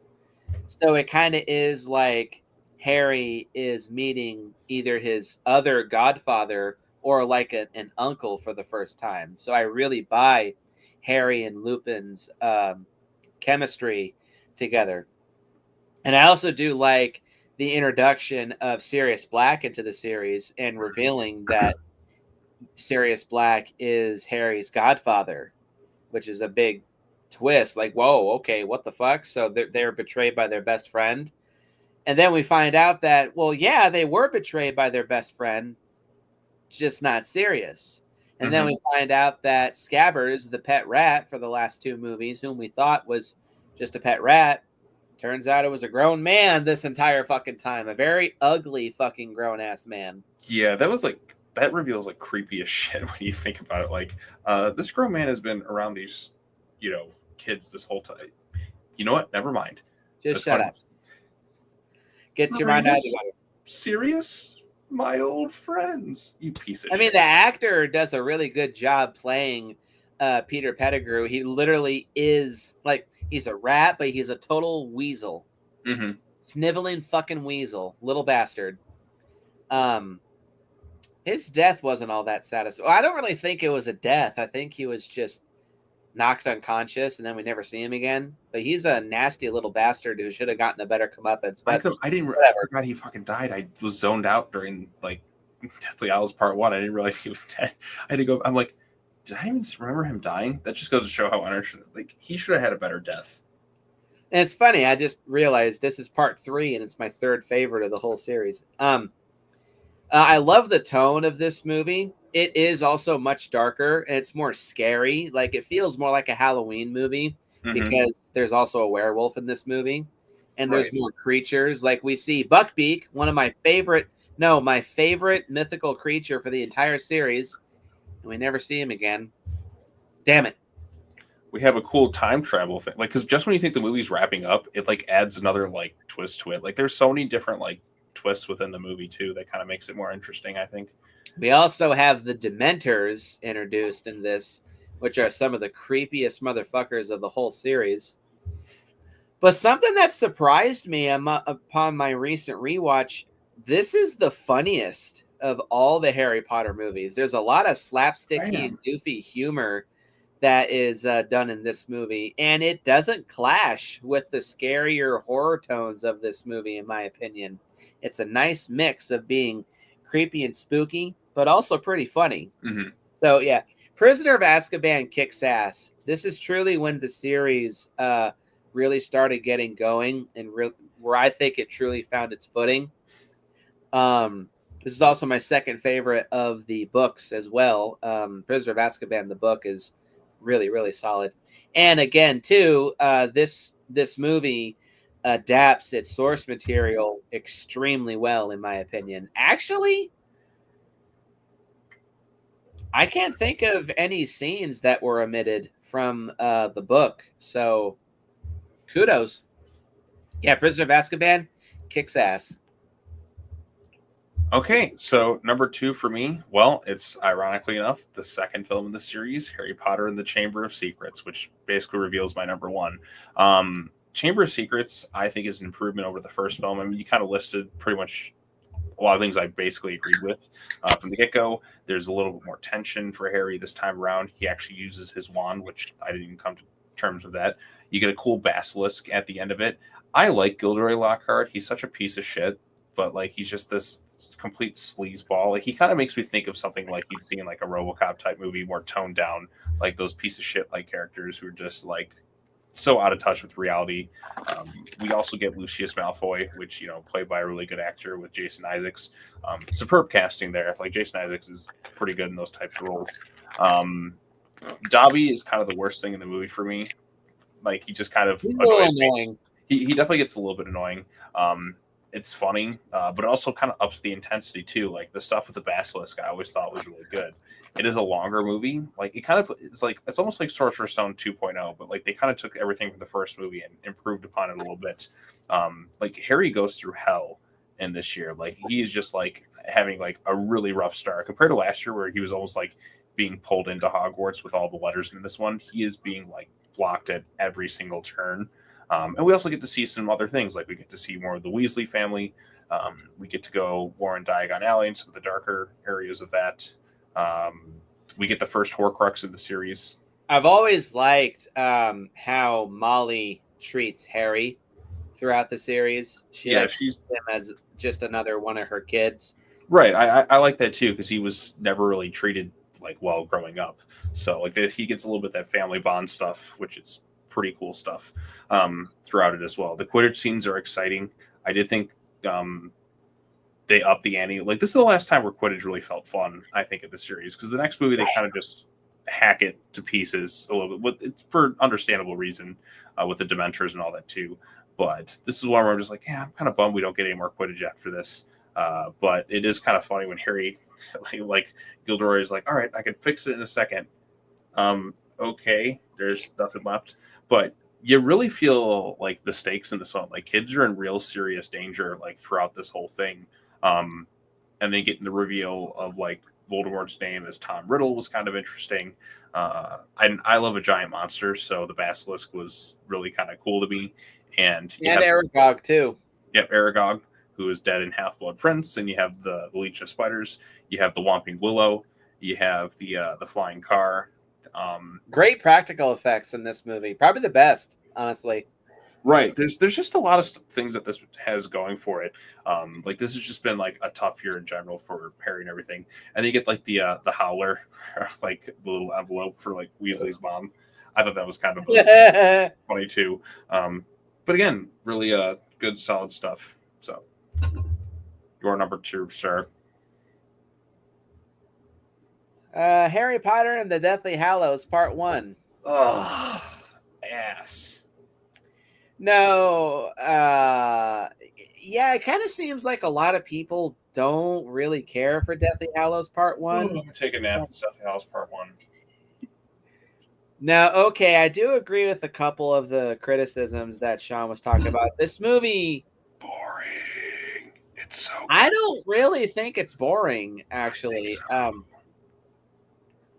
because go to a fucking wedding. It's so stupid. okay, the wedding is pointless, yes, and really uncomfortable scenes between Harry and Ginny. Yeah, those stick out like a sore thumb too. But I think once Harry, Ron, more and dance scene between Harry and Hermione, which adds nothing to the plot. Cutting Harry's final scene with the Dursleys. Sorry.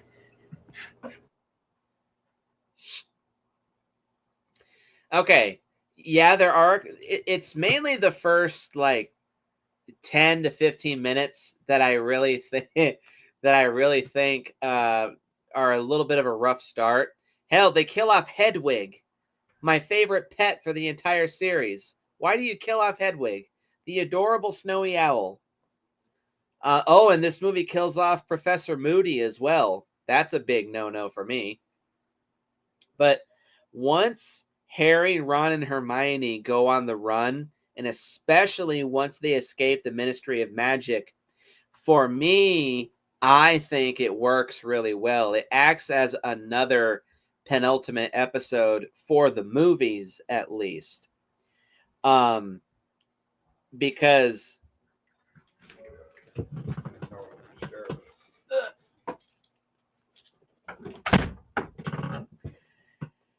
you really feel like, wow, this is the characters at their lowest point.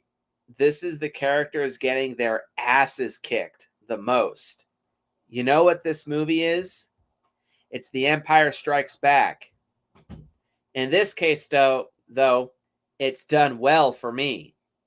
I like it. I like how bleak this movie gets. I like how the characters struggle for a good chunk of this movie. They struggle to just even live day by day at one point because they just have nothing. They've gotten their asses kicked so many times. They've lost so many people along the way. And the world is just taking such an ass kicking as a result. But I like it. It's dark, it's bleak, it's depressing.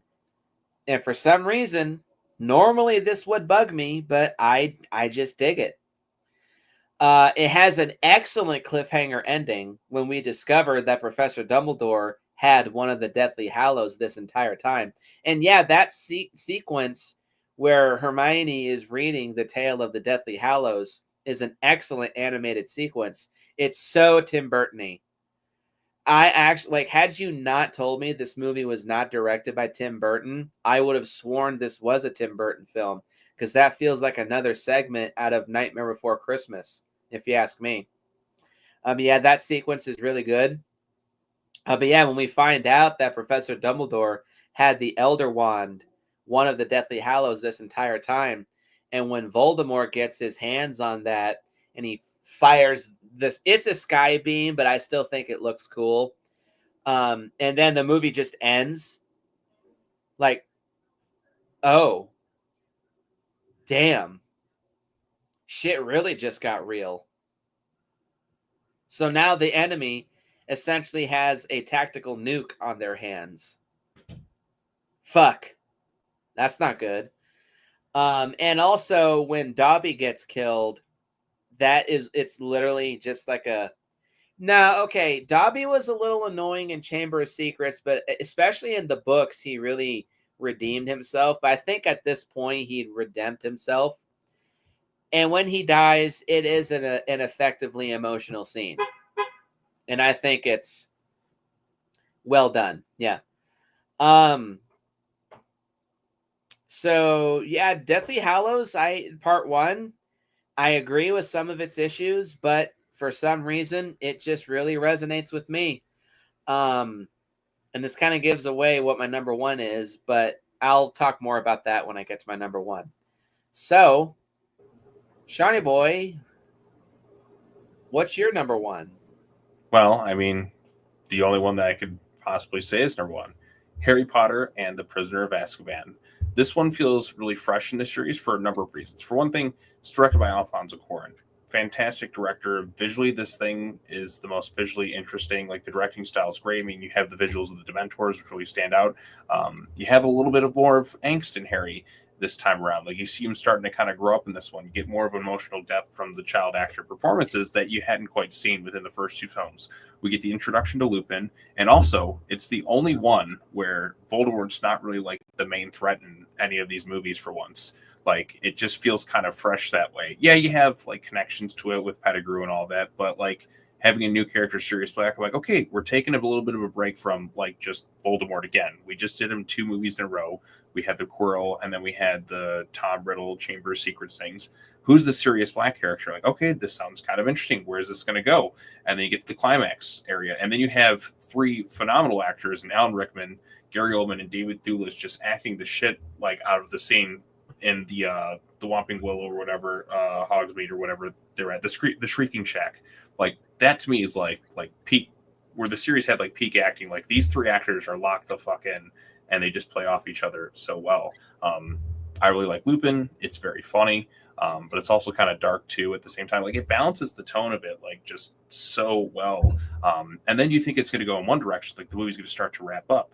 But no, we have the time turner thing, which is a major plot hole that they don't really address in future films for whatever reason. But it adds a unique element to it. Like, oh, we can travel through time. We can kind of do all these other things. Why they don't do it again afterwards, I don't exactly know, because the movies never explain. And don't say because of the books, because I don't think they explain it in the books either. So right, it's just like, you introduced time travel. Couldn't we utilize this for everything else? Nope, never mind. Forget it. It never happened. Like, it was just like one device that existed. But also, why would a professor just give it to Hermione just to study more classes? I don't know. It just seemed kind of strange to me. But oh well. It doesn't really matter, I guess. But not Deathly Hallows. Prisoner of Azkaban, like I said, I think it's the most well-directed of the bunch. The climax is exciting. You bring in werewolves. You have kind of those horror movie vibes. Harry actually like really kind of stands up and saves himself, which I think is a really cool moment. You get more of... And fucking blasts Snape into a fucking wall, which we've all been wanting to see him do.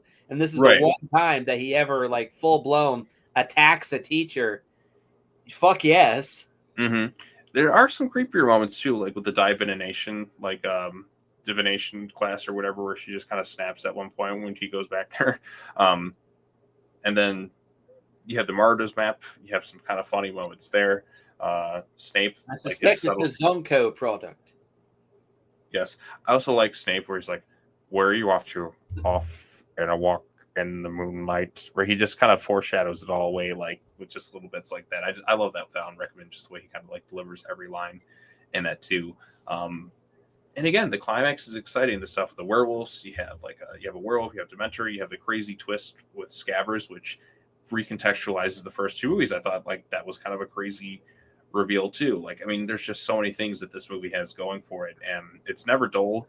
Like I said, visually, it's just the most. It looks the best. I like the stuff with Buckbeat as well. Seeing Hagrid as a teacher is pretty cool. The look of the film definitely changed from Columbus. Like you tell, this is a different director. The stuff with the Dursleys is really funny because that's basically just like, okay, Miss Trunchbull from Matilda flung into existence. Like to me, that was legit, like really funny stuff as well. Just so much great stuff in this movie, and it just the one thing that bums me out though is Lupin does not continuously come back in each film. I would have liked him to stuck around. Like he was easily by far my favorite of the against the Dark Arts teachers, and I like Sirius and like that connection he has with Harry. But like I said, you see more of Harry's rage start to kind of take off. Like he's been through some shit, and he's just not going to take it anymore. Whereas like in the first movie, he's like it's almost like Cinderella, right, where she's really obedient and all that. Now he's like been through some naive. Right, naive. Now he's just like, no, I'm not going to take your shit anymore. I don't care. I'm leaving. And then you have like I like the scene with the triple decker bus and like the talking head, which sounds like Jamaican or whatever. Yeah, take it away, Ernie. It's gonna be a bumper ride. Like I said, there's just the pea soup. Make sure you eat it before it eats you. Mm-hmm. So, like I said, so many great moments. Some great Snape moments too, where he calls out Hermione for just like being a know-it-all. 394. You just like being an insufferable know-it-all. I'm like, okay, I had to applaud him there because she does come across sometimes as an insufferable know-it-all at times. Hey, yeah, she's my favorite character. She's great and all, but like I said, Snape has a point right there at times with her. It's just great. Like this is by far, like in my opinion, like upon watching it, really thinking it over, I just thought this is the one that like I wouldn't mind just revisiting again and again of the bunch. And yeah, I like the earlier 4 films more, but those are the ones that connected to me more as I've been younger. And you know, the series has been over for like 15 years now, not counting those Fantastic Beasts or whatever movies, but like which ones I'm going to keep going back to. Like I keep going back to the earlier ones in the franchise, aside from the finale, because like it wraps itself up like in a nice little bow. But there's just something about this one where it's like this is where we really start to up the game a little bit. Like it's the perfect balance of like comedic, but also like serious, and you know, serious is in the movie. It just locks in. So yeah, my number 1 is Harry Potter and the Deathly Hallows Part 2. This was the other one that I saw in theaters. And the first time that I saw the whole memory scene of Snape revealing that he was the ultimate guy looking out for Harry this entire time blew my fucking mind first time I saw that.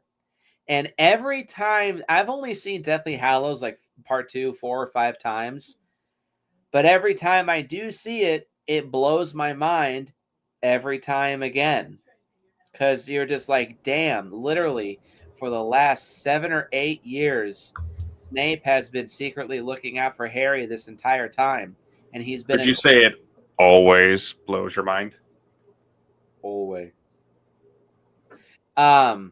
And it turns out he was a completely different person this entire time. Like, damn. And yeah, you're right. It does recontextualize the entire series. And to be honest,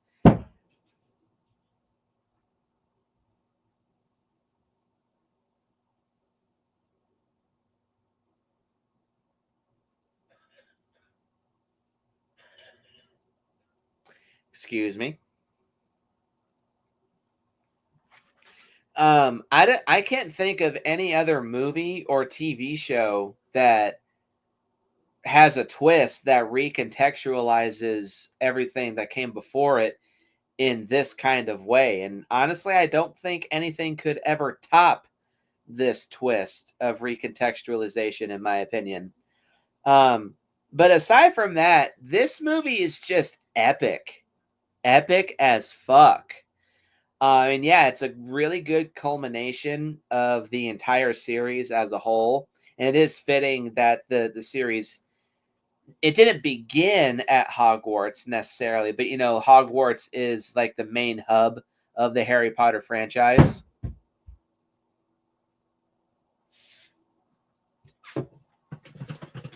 Hold on a minute.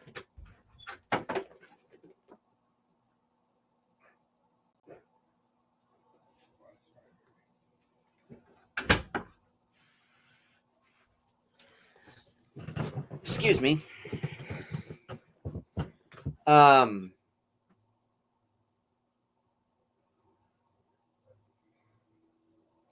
Fuck. I lost track. Snape.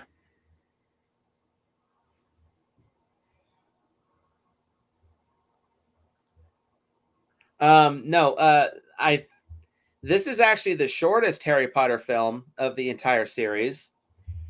And it has a really quick pace. Like, it kind of reminds me of The Rise of Skywalker. Not exactly the same, but one thing I like about Rise of Skywalker is it has a similar thing in that it doesn't fuck around. It's just like, you know what? Let's just end this thing. It's time to just go and get shit done. No dawdling, no messing around, no filler, no bullshit. The only time that this movie does slow down, there is some bullshit in Rise of Skywalker. Somehow Palpatine returned. Hey, Rise of Skywalker is a good movie. Fuck you. Moving on. It's a terrible movie, but moving on.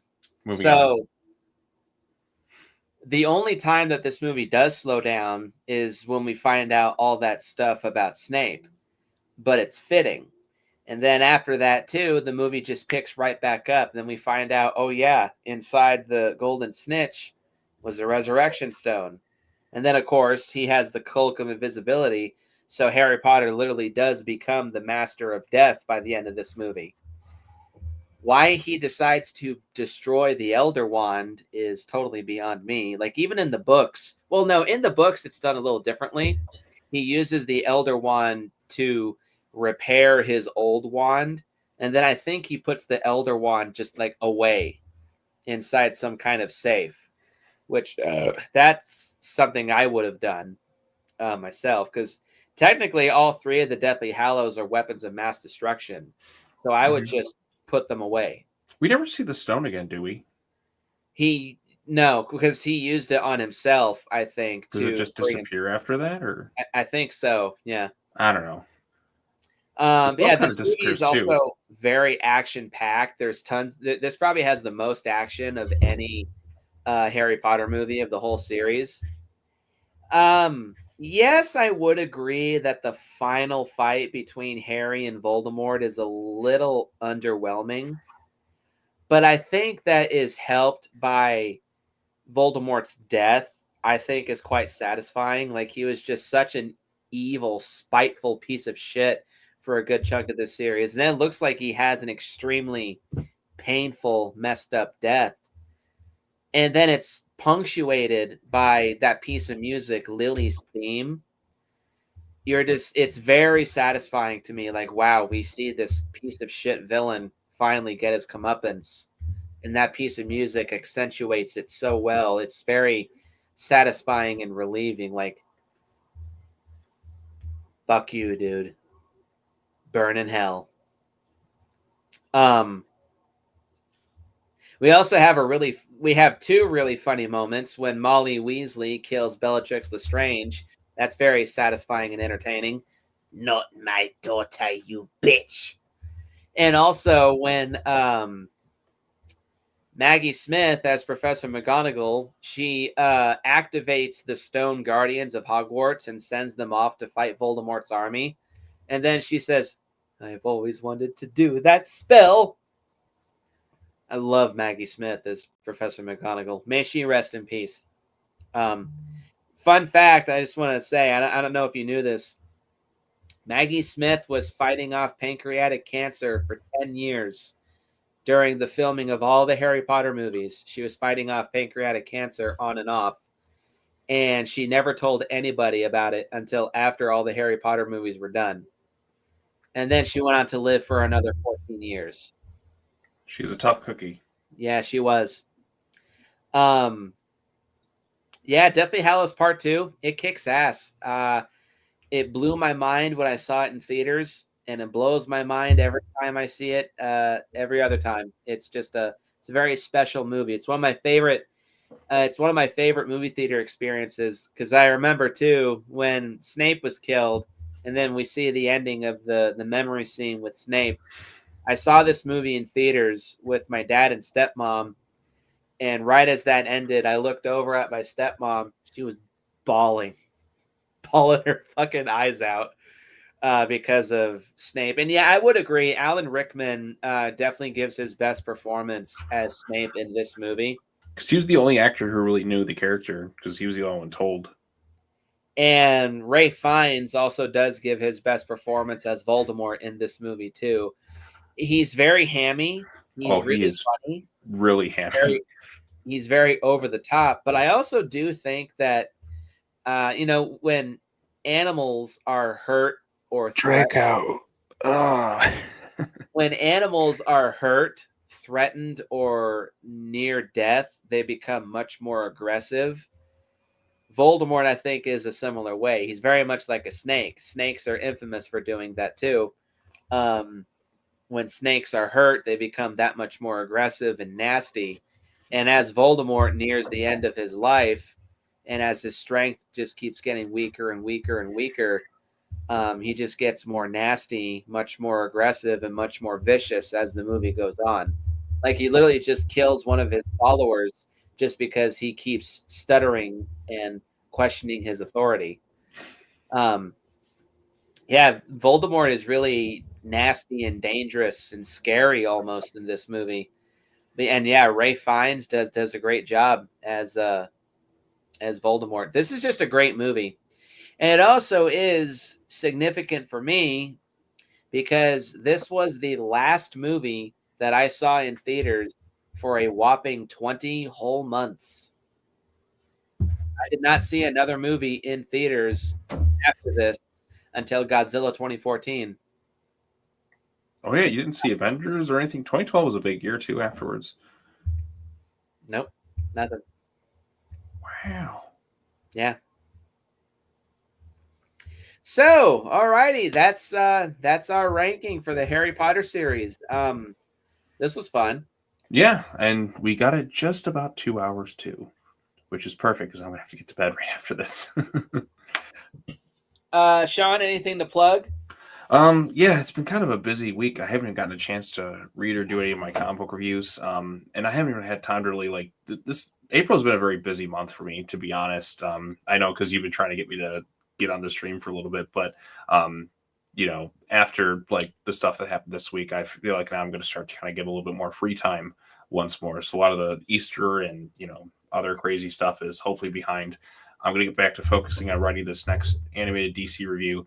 And then immediately after that, I'm in terms of major videos, it's all my work is going straight into Jaws week from that point onward to hopefully get that in terms of summertime. So I've actually been picking up all these different Jaws board games.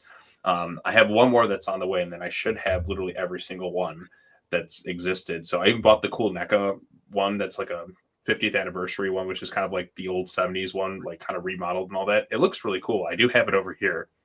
I kind of want to show it, so hang on. No. It's right here.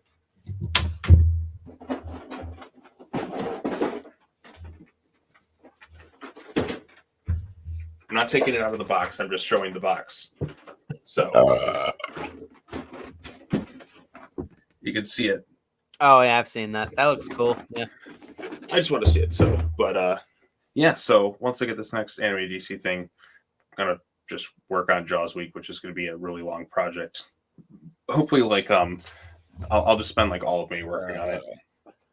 So, yeah, got that. Some after the movies, I'm sure, and some comic book stuff and whatever else floats my boat, I guess. I need to do a live stream again on my channel. It's been a minute. So floats your boat, literally. Is it called the Orca? Yeah. Show me the way to go home. Alrighty, so literally, I am tired and I want to go to bed. This was a lot of fun, and I do have one thing to announce at the end of this. So Avada Kedavra. No. This will be my last video that I will be doing for a little while because I'm moving again. Oh, congrats. And I'm finally getting my 2-bedroom apartment that I've been wanting for 5 years. So I'm going to be occupied with moving house, but when I come back, I hope to do something big. Real quick, Jurassic World Dominion will still be reviewed, probably a little closer to when Rebirth comes out. But when I come back after moving, I want to do something big and special. I don't know what that is going to be yet, but I have some ideas. God, I've only seen Dominion once. It's literally looking right here on the shelf. I've only watched it once because I did not like it that much. Post your comments down below. Let me know what you think. Hit the like button. Oh, hit the subscribe sorry, button. wait. Just look at Jack. Sorry, I'm late. You're at the end, Jack. Very end, Jackie boy. We got to have the Ferris Bueller. You're still here? It's over. Go home. I already have. That was really funny, Jackie boy. But anyway, yeah, push your comments down below. Let me know what you think. Hit the like button. Hit the subscribe button. Share that story with your friends. Go out and watch some Harry Potter movies. Look forward to the next video. Not quite sure what it's going to be. And as always, go out and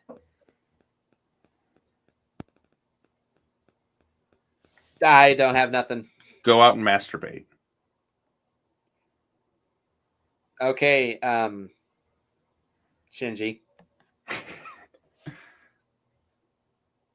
Are you going to find your own Asuka Langley Soryu?